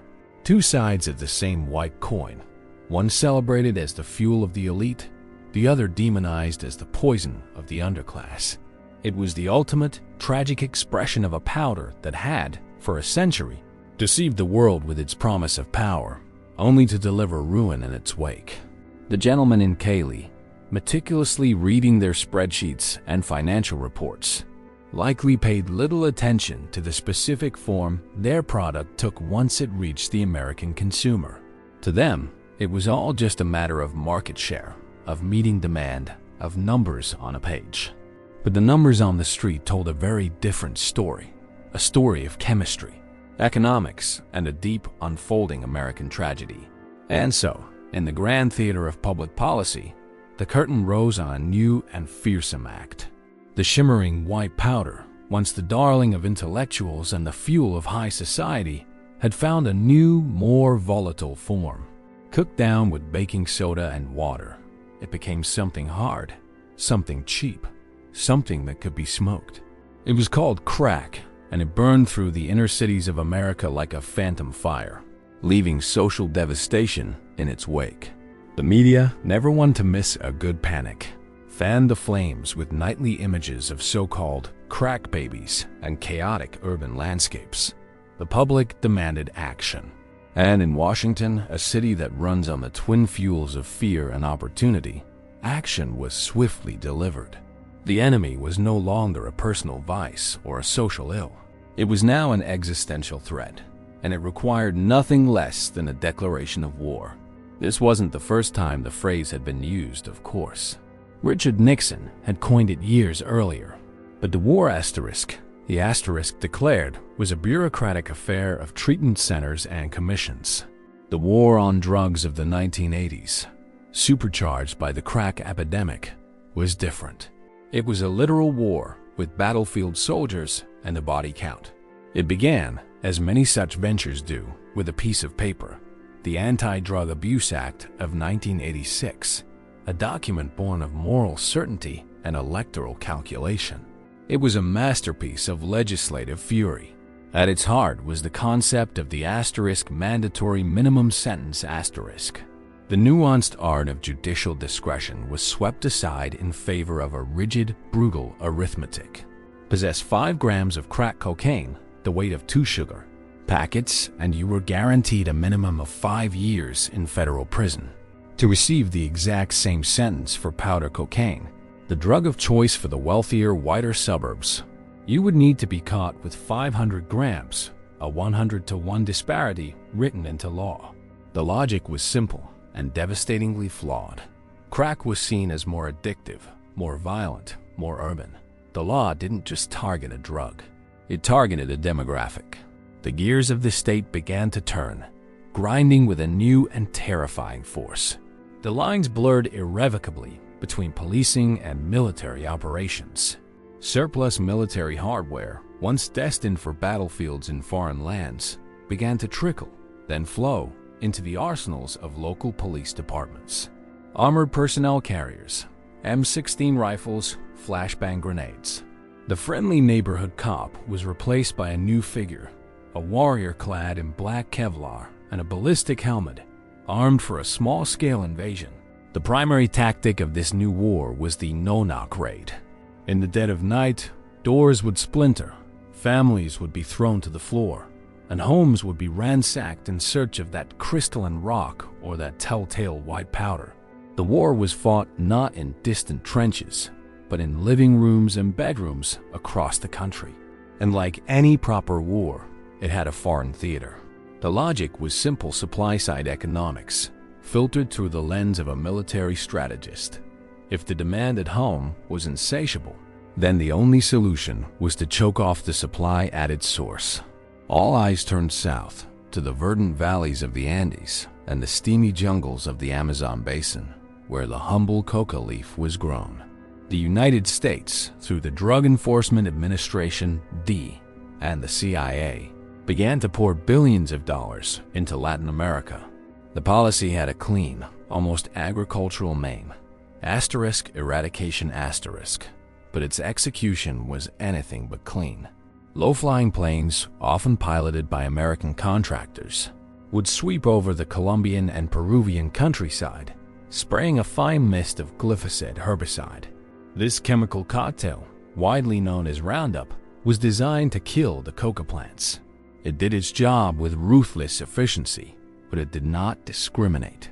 It killed yucca, coffee, and banana crops too. It poisoned watersheds and sickened livestock. It drove subsistence farmers, who grew coca simply because it was often the only crop that guaranteed a living. However meager, deeper into poverty and, ironically, into the arms of the very traffickers the program was meant to undermine. The U.S. also armed and trained local militaries, effectively turning national armies into drug-fighting proxies. They built sophisticated radar stations, supplied Black Hawk helicopters, and shared crucial intelligence to hunt down the so-called kingpins.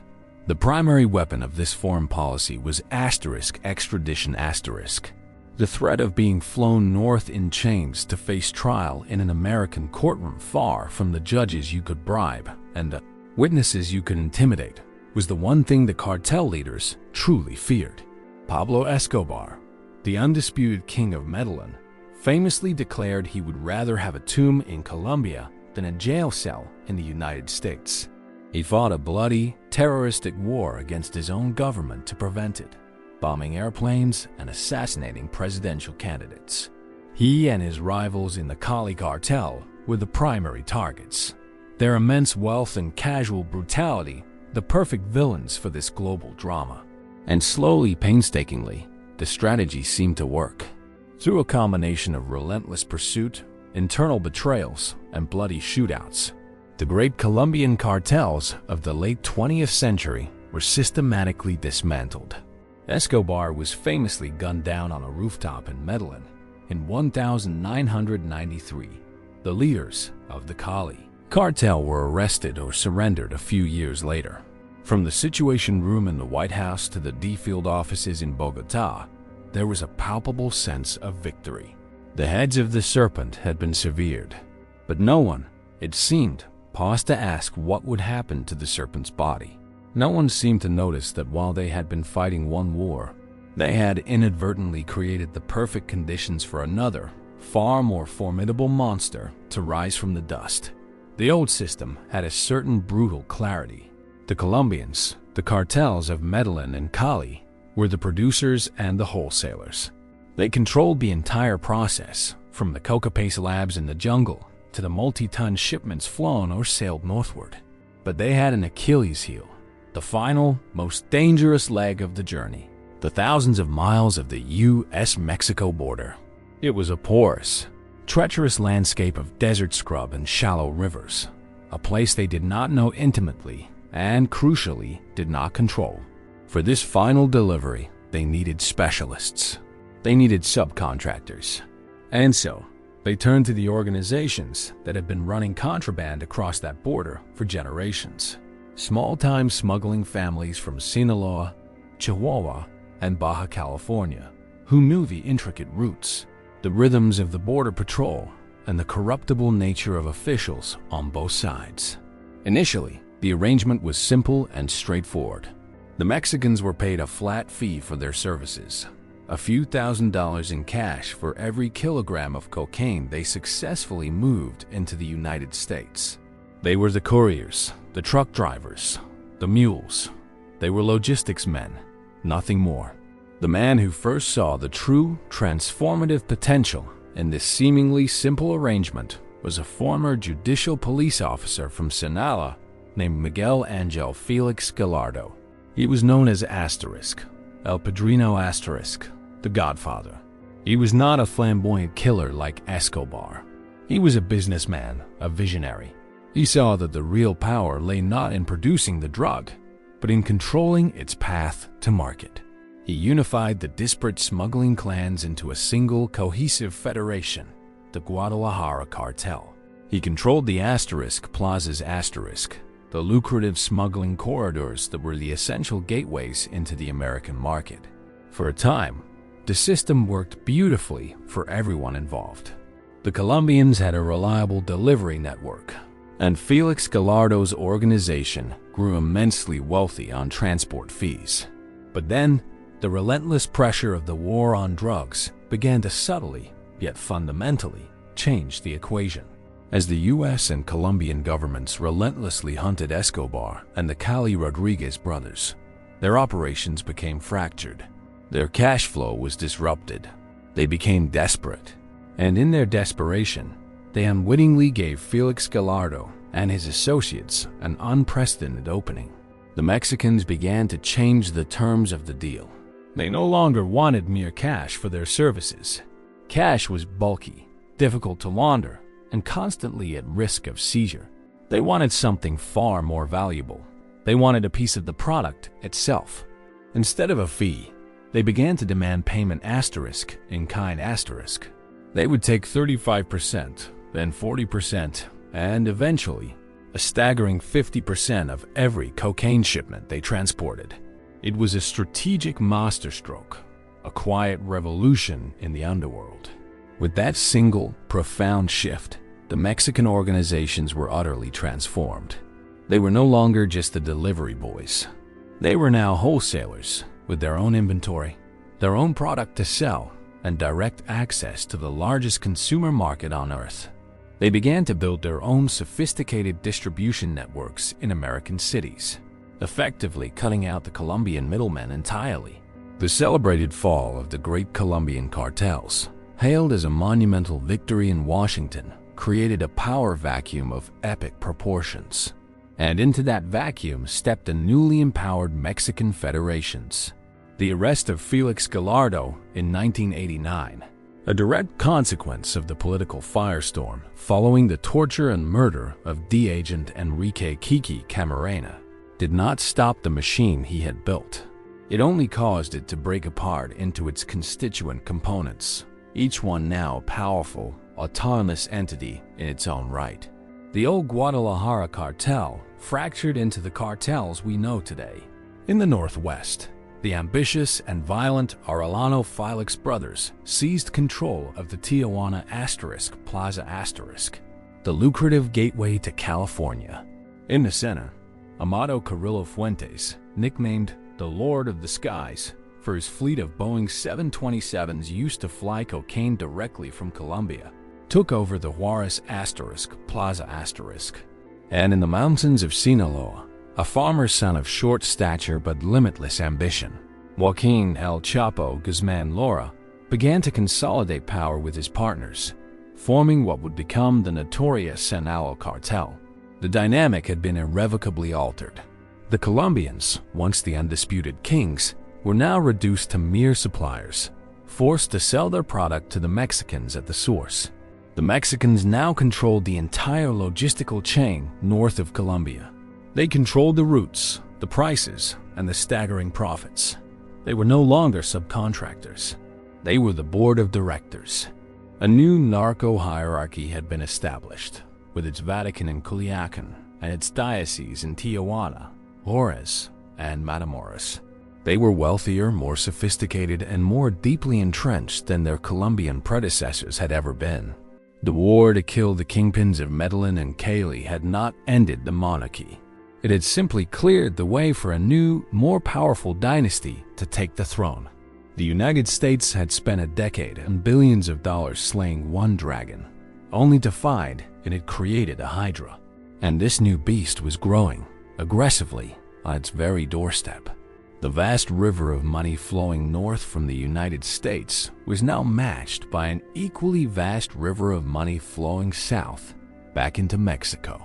Tens of billions of dollars a year, a cash flow greater than the gross domestic product of many small nations, poured back into the coffers of the Mexican cartels.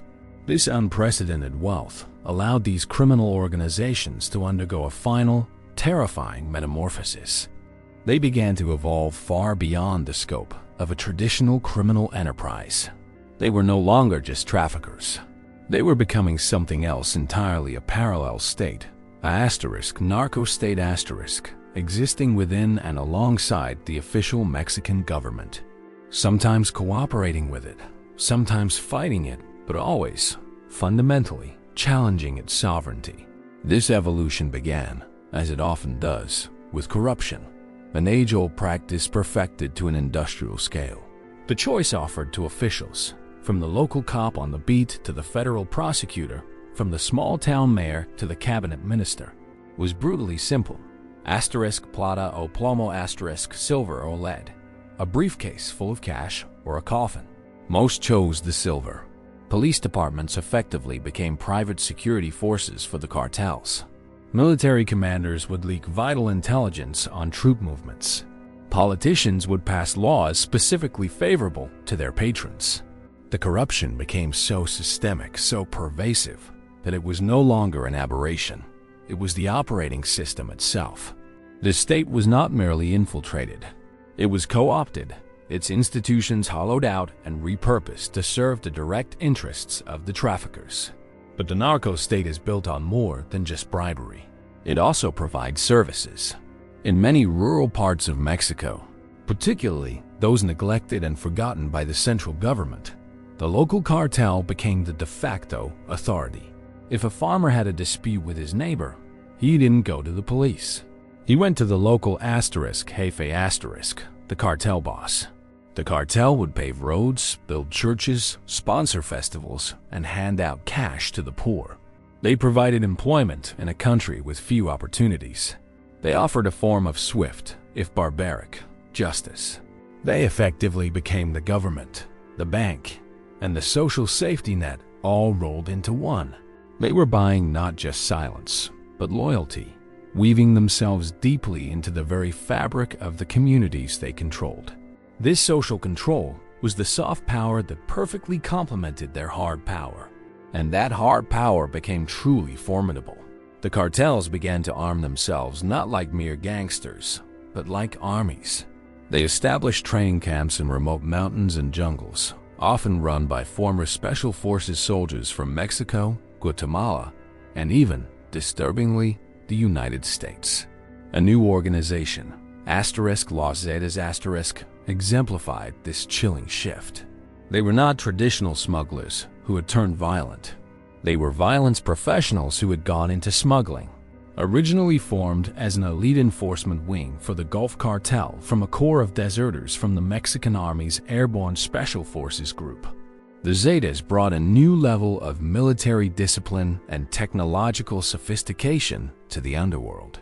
They were among the first to use military tactics to coordinate attacks, to employ encrypted communications, and to fully embrace terrorism as a primary tool of control. Their arsenals were staggering. They acquired 50 caliber sniper rifles, capable of disabling engine blocks from vast distances, rocket-propelled grenades, RPGs, automatic grenade launchers, and even anti-aircraft weapons. They built their own armored fighting vehicles, crudely but effectively known as monsters, by welding thick steel plates onto heavy-duty trucks, creating crude but effective personnel carriers. They engaged the Mexican military in pitched battles that lasted for hours, sometimes days. They shot down helicopters. They blockaded entire cities. The traditional lines of conflict became hopelessly blurred. This was no longer a matter of crime fighting. It was a low-intensity civil war fought block by block in cities like Juarez, Tijuana, and Culiacan. The most chilling demonstration of this power came in October 2019. The Mexican military, with U.S. intelligence support, launched an operation in Culiacan, the very heart of the Sinaloa cartel's territory, to capture Ovidio Guzman, one of El Chapo's sons. They succeeded briefly. Within minutes, the city erupted. Hundreds of cartel gunmen, heavily armed and impeccably coordinated, poured into the streets. They set up burning blockades, attacked military bases, seized control of the city's airport, and brazenly took soldiers' families hostage. The city was paralyzed, effectively under siege from within. The intense fighting was broadcast live on social media, a horrifying spectacle of state failure. The Mexican security forces were outmaneuvered, outgunned, and utterly overwhelmed. After hours of intense combat, the order came directly from the President of Mexico, Andrés Manuel López Obrador. To avoid further bloodshed, he commanded the army to stand down and release Ovidio Guzman. The cartel had won. They had faced the full power of the Mexican state in open battle and forced it to retreat. It was a moment of profound humiliation for the government and a terrifying clarification for the world. It demonstrated that in certain parts of Mexico, the state's monopoly on violence, the very definition of a sovereign nation, no longer existed. The narco-state was no longer a shadow government. In the streets of Culiacan, for one bloody afternoon, it was the only government there was. The powder had done more than corrupt a few officials. It had funded an insurgency that now held a nation hostage. A quiet, creeping conquest financed 1 gram at a time. The American market, for all its voraciousness, was finite. By the late 1980s and into the 1990s, the cities of the United States were swimming in cocaine. Prices had largely stabilized. Competition was murderous, and law enforcement, however clumsy, was beginning to exert a more consistent pressure. The Colombian cartels, However, the forward-thinking global enterprises understood a fundamental principle of business: market diversification.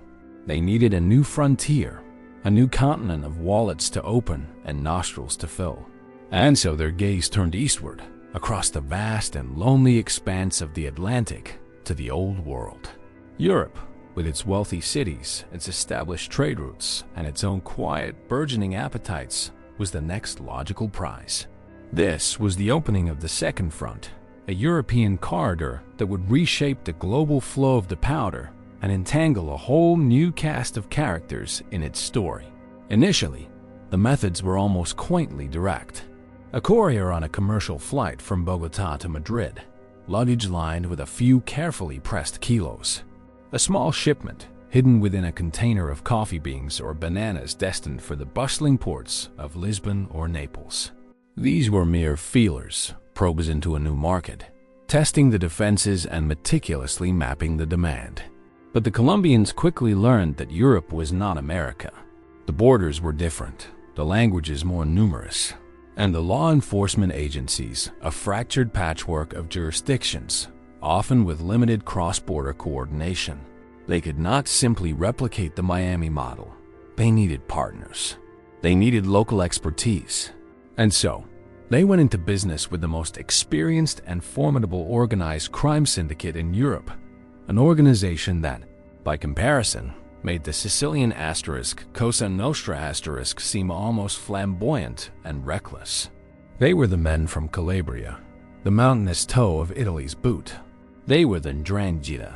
For decades, the 'Ndrangheta had operated largely in the shadows, a sprawling clan-based hydra with tentacles reaching from their provincial homelands to the financial centers of the north and across the globe. They were undisputed masters of logistics, particularly maritime logistics. They controlled, through a chilling combination of corruption, intimidation, and legitimate business fronts, the colossal container port of Gioia Tauro in southern Italy. It was a perfect gateway. A container ship arriving from South America could offload tens of thousands of containers. Finding one specific box filled with cocaine, meticulously hidden among frozen chickens or industrial machinery, was a task of impossible scale for customs officials, especially when port employees and transport union officials were already firmly on the 'Ndrangheta payroll. The partnership was a model of criminal efficiency. The Colombians would handle the production and transatlantic shipping. The 'Ndrangheta would guarantee safe passage into Europe through ports like Gioia Tauro, Rotterdam, or Antwerp, and then leverage their extensive, deeply embedded networks to distribute the product across the entire continent. It was a quieter, more corporate arrangement than the bloody street wars of Medellin. It was about shared risk and astronomical profit. The 'Ndrangheta proved to be impeccably reliable partners. They paid on time. They didn't ask too many questions. And they could move tonnage with a professionalism that the Colombians deeply respected. Soon, hundreds of kilos became tons. The European cocaine market exploded. From the banking halls of London and Zurich to the pulsing nightclubs of Ibiza and Berlin, the white powder became the ubiquitous fuel for the continent's fast lane. But as the volume increased, the direct routes became riskier. European authorities, slowly waking up to the scale of the problem, began to coordinate their efforts.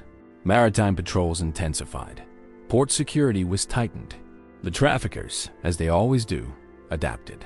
They looked at a map and saw a solution, a geographic stepping stone that was both a shield and a shortcut. They saw West Africa. The coastline stretching from Senegal down to Nigeria quickly became the world's great transit lounge for cocaine. It was a smuggler's paradise, a region of breathtaking natural beauty, yet tragically scarred by pervasive poverty, chronic political instability, and endlessly porous borders. Countries like Guinea-Bissau, a tiny nation crippled by a succession of coups and widespread corruption, became, for all intents and purposes, the first true narco-states outside of Latin America. The traffickers' logic was simple and brutally effective.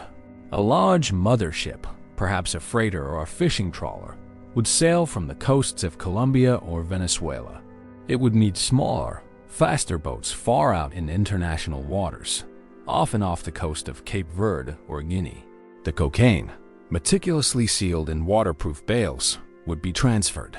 These smaller boats would then dart to shore, landing on remote, unguarded beaches or traveling up forgotten rivers, met by local crews who were either bribed or coerced. Once on African soil, the powder was, for a time, relatively safe. It could be stored in warehouses in Bissau or Conakry, guarded by bribed officials or private militias. The region already had sophisticated, long-established smuggling networks, honed by decades of moving everything from diamonds to cigarettes to people. Cocaine was just another commodity to be moved. From West Africa, the routes into Europe were numerous and varied. The product could be repackaged and flown on commercial flights by armies of couriers, often traveling directly into major European hubs. It could be hidden in cargo planes, carrying seemingly innocuous goods like fish or fruit to Paris and Brussels. Most audaciously, it could be flown directly into the heart of Europe on private jets, ghost flights that filed false flight plans and landed at small, poorly monitored airfields in Spain or Portugal. The sheer ingenuity of these operations was something to behold. They even used semi-submersible vessels, low-profile drone submarines that could carry several tons of cocaine, gliding silently beneath the waves, almost impossible to detect by radar or sonar. The European corridor was no longer a single, predictable path. It was a complex, multi-layered web, a circulatory system pumping a white poison into the continent's bloodstream. And the Nanjingita were not the only players for long. The vacuum, created by the collapse of the Soviet Union and the chaos of the Yugoslav wars, had forged a new generation of ruthlessly efficient criminal organizations. Balkan syndicates, particularly Serbian and Albanian groups, quickly established themselves as major players. They were disciplined, multilingual, and extremely violent. They specialized in the overland logistics, moving cocaine from the southern ports of entry northward in trucks through the seamless, borderless expanse of the Schengen zone. They controlled the street-level distribution in cities across Germany, Scandinavia, and the United Kingdom. In the bustling port cities of Antwerp and Rotterdam, the logistical hearts of Europe, the so-called macro-mafia, composed largely of Dutch-Moroccan criminals, battled fiercely for control of the docks, their brutal feuds playing out in a string of shocking public assassinations. Europe's old-world calm was shattered. The continent now had its own cocaine war, less visible perhaps than Colombia's, but just as corrosive, turning port cities into battlegrounds and quiet villages in Africa into hubs of global crime. The powder, ever adaptable, had found its new home. And so, as the 21st century wore on, the nature of the powder itself began to change once more, taking our story another dark and unforeseen turn. This final chilling chapter unfolds not primarily in the jungles of the Andes or the boardrooms of the cartels, but in clandestine libraries far away and in the very chemistry of the drugs themselves. A new specter had emerged, a synthetic ghost that would attach itself to the cocaine trade with utterly devastating consequences. Its name was fentanyl. It began subtly as a whisper in coroner's reports and toxicology screens in the mid-2010s. Medical examiners started to notice a disturbing trend: cocaine overdoses, but with anomalous findings. The victim hadn't merely stopped breathing due to cardiac arrest, the classic, expected cocaine-induced outcome. They had simply faded out, their breathing shallowing and ceasing due to profound respiratory depression, the unmistakable telltale sign of an opioid. At first, it was often dismissed as an accidental speedball, a case of the user intentionally or unintentionally mixing cocaine with heroin. But then the cases multiplied with alarming speed, and the victims were frequently people with no prior history of opioid use. They were weekend warriors, casual partygoers, individuals who genuinely believed they were buying a gram of cocaine for a night out. They had no idea they were ingesting one of the most potent synthetic opioids ever created by man. Fentanyl is a creature purely of the laboratory. A potent synthetic opioid, it was first created in 1959 by Paul Janssen as a powerful anesthetic for surgery. Its potency is staggering. It is estimated to be 50 times more potent than heroin and 100 times more potent than morphine. A dose as minuscule as 2 grains of salt can be lethal to a person with no opioid tolerance, easily inducing respiratory failure. For the modern drug syndicate, particularly the powerful Mexican cartels, who had now largely eclipsed the Colombians as the dominant force in the North American market, fentanyl was a business miracle. Its precursor chemicals could be sourced cheaply and easily from China. It could be manufactured in a relatively simple lab, with no need for vast agricultural plantations, no coca farmers to manage, no seasonal harvests, and no dependence on unpredictable weather patterns. And its sheer potency was its greatest economic advantage.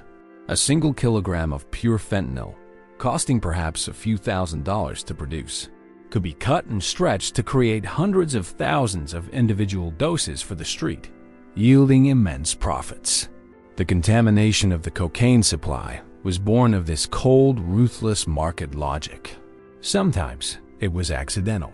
A dealer using the same scale or mixing surface for both fentanyl-laced heroin and cocaine. A tiny, invisible residue was all it took. But increasingly, tragically, it became deliberate.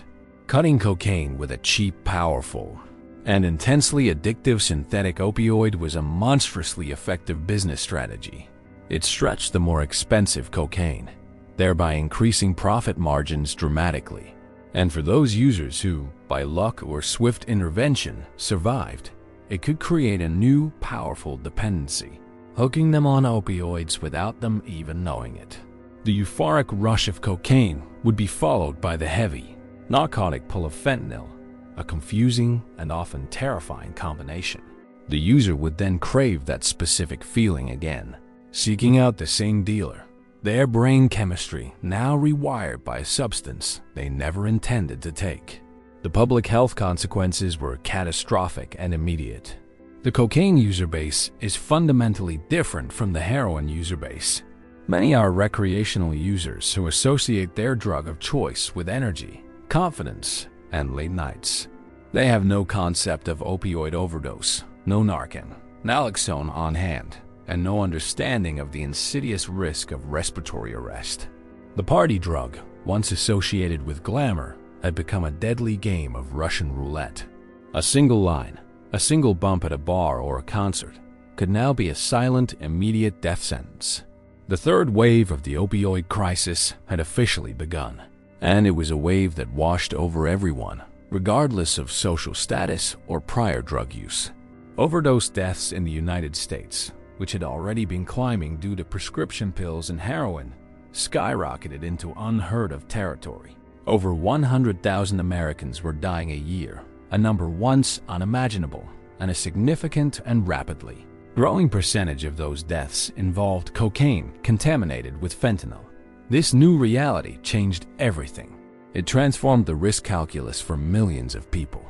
It turned every street-level dealer into a potential angel of death, whether they knew it or not. The cartels in Mexico, primarily the Sinaloa cartel and the Jalisco New Generation cartel, CJNG, were now the primary manufacturers of this poison, pressing it into counterfeit prescription pills and mixing it into heroin, methamphetamine, and, of course, cocaine. They flooded the United States with it, using the same sophisticated smuggling corridors they had perfected over decades. The powder that had once been seen as a symbol of glamour and success, the drug of Wall Street traders and Hollywood stars, was now inextricably linked to a synthetic killer that was decimating communities with the ruthless efficiency of a plague. The great deception of cocaine had entered its most lethal phase. The promise of a thrilling high was now shadowed by the immediate, random, and silent possibility of death. The user, seeking a moment of escape or exhilaration, was gambling with their life, utterly unaware that the deck had been stacked against them in a clandestine laboratory thousands of miles away. The white powder was no longer just a drug. It was a potential poison delivery system, a Trojan horse carrying the deadliest synthetic opioid in history. And so we arrive at the end of our long, dark road, and we are left to survey the wreckage. A century of ambition, greed, violence, and despair, all swirling relentlessly around a simple alkaloid extracted from a mountain leaf. The legacy of cocaine is not merely written in history books. Not really. It is etched onto the very surface of the earth, carved deep into the fabric of societies, and tragically buried in millions of graves. It is a legacy of blood and powder, endlessly renewed. First, look to the land itself. The Amazon basin, often referred to as the lungs of our planet, bears deep and permanent scars. For every hectare of land used to cultivate coca, several more are brutally destroyed. The process begins with slash-and-burn agriculture. Ancient forests are cleared with fire and machete to make way for the illicit crop. These coca plantations, grown for maximum yield, exhaust the fragile soil in just a few years, forcing the growers to move on, cutting ever deeper into the rainforest, leaving a patchwork of utter devastation behind them. But the destruction does not end with the clearing of the trees. The process of turning coca leaves into crude coca paste, the very first step towards the final white powder, is a form of chemical warfare on the environment. This is not clean chemistry. It happens in crude, hidden labs deep in the jungle, using a toxic slurry of chemicals. Rivers of gasoline or kerosene are used to strip the alkaloid from the leaf. Vats of sulfuric acid, caustic soda, and potassium permanganate are employed in the refinement process. And when the process is finished, where do these corrosive, deadly poisons go? They are simply dumped, poured directly onto the forest floor where they sterilize the soil, or into the nearest stream, which carries them into the great river systems of the Amazon and the Orinoco. They kill the fish, poison the water that remote indigenous communities drink, and create vast dead zones in what was once the most biodiverse ecosystem on Earth. For every gram of cocaine consumed in a nightclub in a distant city, a corresponding measure of poison has been emptied into the very heart of the world. It is a quiet, ongoing ecological disaster, the hidden environmental cost of a global habit. Then there is the profound legacy of corruption, the insidious hollowing out of nations. Cocaine money is a universal acid. It dissolves institutions, melts loyalties, and corrodes the very idea of a civil society. In countries like Colombia in the 1980s and 90s, and Mexico in the 2000s and beyond, the cartels achieved a level of power that brazenly rivaled the state. They did not just bribe officials. They became a parallel government. They offered two simple, brutal choices to police chiefs, to judges, to mayors, to presidential candidates. Asterisk plata o plomo asterisk silver or lead. A briefcase full of cash or a coffin. Many chose the silver, and entire government departments, police forces, and judiciaries effectively became subsidiaries of the narco enterprise. Those who bravely chose lead, the honest ones, paid with their lives. Their assassinations serving as a brutal, chilling lesson to any who would dare to stand in the way. This creates a vicious, self-perpetuating cycle. The state, weakened by the pervasive corruption and paralyzed by fear, cannot effectively provide security or justice for its citizens. So, the people turn to the local narco boss, who dispenses his own brutal form of order, building schools and churches with drug money while murdering his rivals in the town square. The line between legitimate government and organized crime blurs until it disappears entirely. A narco-state is born. This is not just a Latin American phenomenon. We have seen its shadow fall over West Africa, where drug money has funded coups and propped up kleptocratic regimes. The powder corrupts everything it touches, creating a world of ghosts. Ghost politicians, ghost police, ghost economies, all animated by the ceaseless, illicit flow of cash.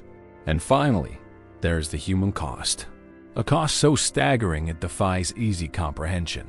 It is a pyramid of suffering, built layer upon painful layer. At the very bottom is the asterisk cocalero asterisk, the coca farmer. He is not a kingpin. He's usually a poor peasant, trapped by the iron grip of economics and unforgiving geography, growing the only crop that guarantees a living wage, however meager.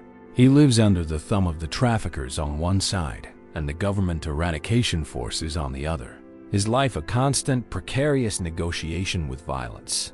Above him are the chemists in the jungle labs, breathing toxic fumes, their lives considered utterly disposable. And then the mules, the desperate young men and women who swallow condoms filled with cocaine or strap it to their bodies, praying they won't be caught and praying with every terrified breath that the packages won't burst inside them, a gruesome and certain death. And there is the violence. The asterisk Sicarios asterisk, the teenage hitman often recruited from the slums, for whom life is cheap and murder is simply a job. There are the endless brutal wars between cartels for control of smuggling routes, which are not wars in any conventional sense. They are campaigns of extermination, marked by torture, dismemberment, and public displays of butchery designed to terrorize rivals and the civilian population alike. The hundreds of thousands dead in Mexico alone, the generations in Colombia who knew nothing but conflict, the communities in inner-city America decimated by the crack epidemic and the gang wars it fueled.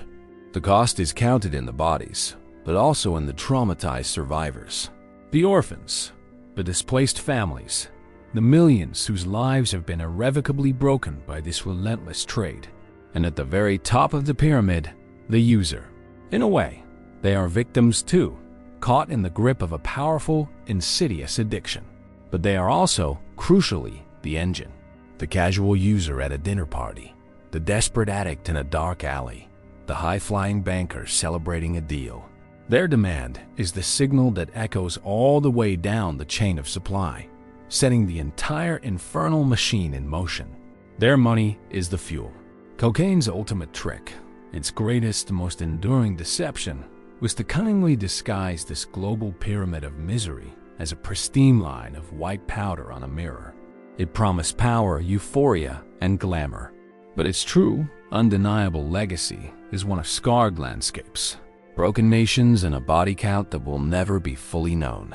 A legacy of blood and powder, endlessly renewed, for as long as the world keeps wanting. If you found yourself sinking into this long, winding history tonight, gently carried by the rhythm of the past, please consider giving the video a like. And if you'd like to explore more tales from the quiet corners of history, perhaps even drifting off peacefully along the way, I invite you to subscribe to the channel. Thank you for listening and sleep well. Artifact, Draft Script, Part 1. Hey there. Tonight, we begin a journey into the remarkable and often unsettling history of a substance that has, in various forms, captured human imagination for millennia. From the sacred rituals of ancient Andean priests to the glittering excess of modern-day nightclubs, from the solemn halls of medicine to the brutal battlegrounds of cartel wars, one particular powder has played a role unlike almost any other. It is a story woven through cultures, continents, and centuries, changing its guise and its impact with each new era. This is not merely the tale of a chemical compound, but of human desire, ambition, suffering, and the relentless pursuit of something just beyond reach. So, before you settle in for a night of deep historical immersion, perhaps consider giving this video a gentle like and subscribing to the channel if you find yourself drifting pleasantly with the narrative. Let me know in the comments where in the world you're listening from and what time it is as you join us. It's always truly wonderful to connect with so many of you from across the globe. Now, let's dim the lights, silence the distractions, and allow the distant echoes of history to guide us into a restful night.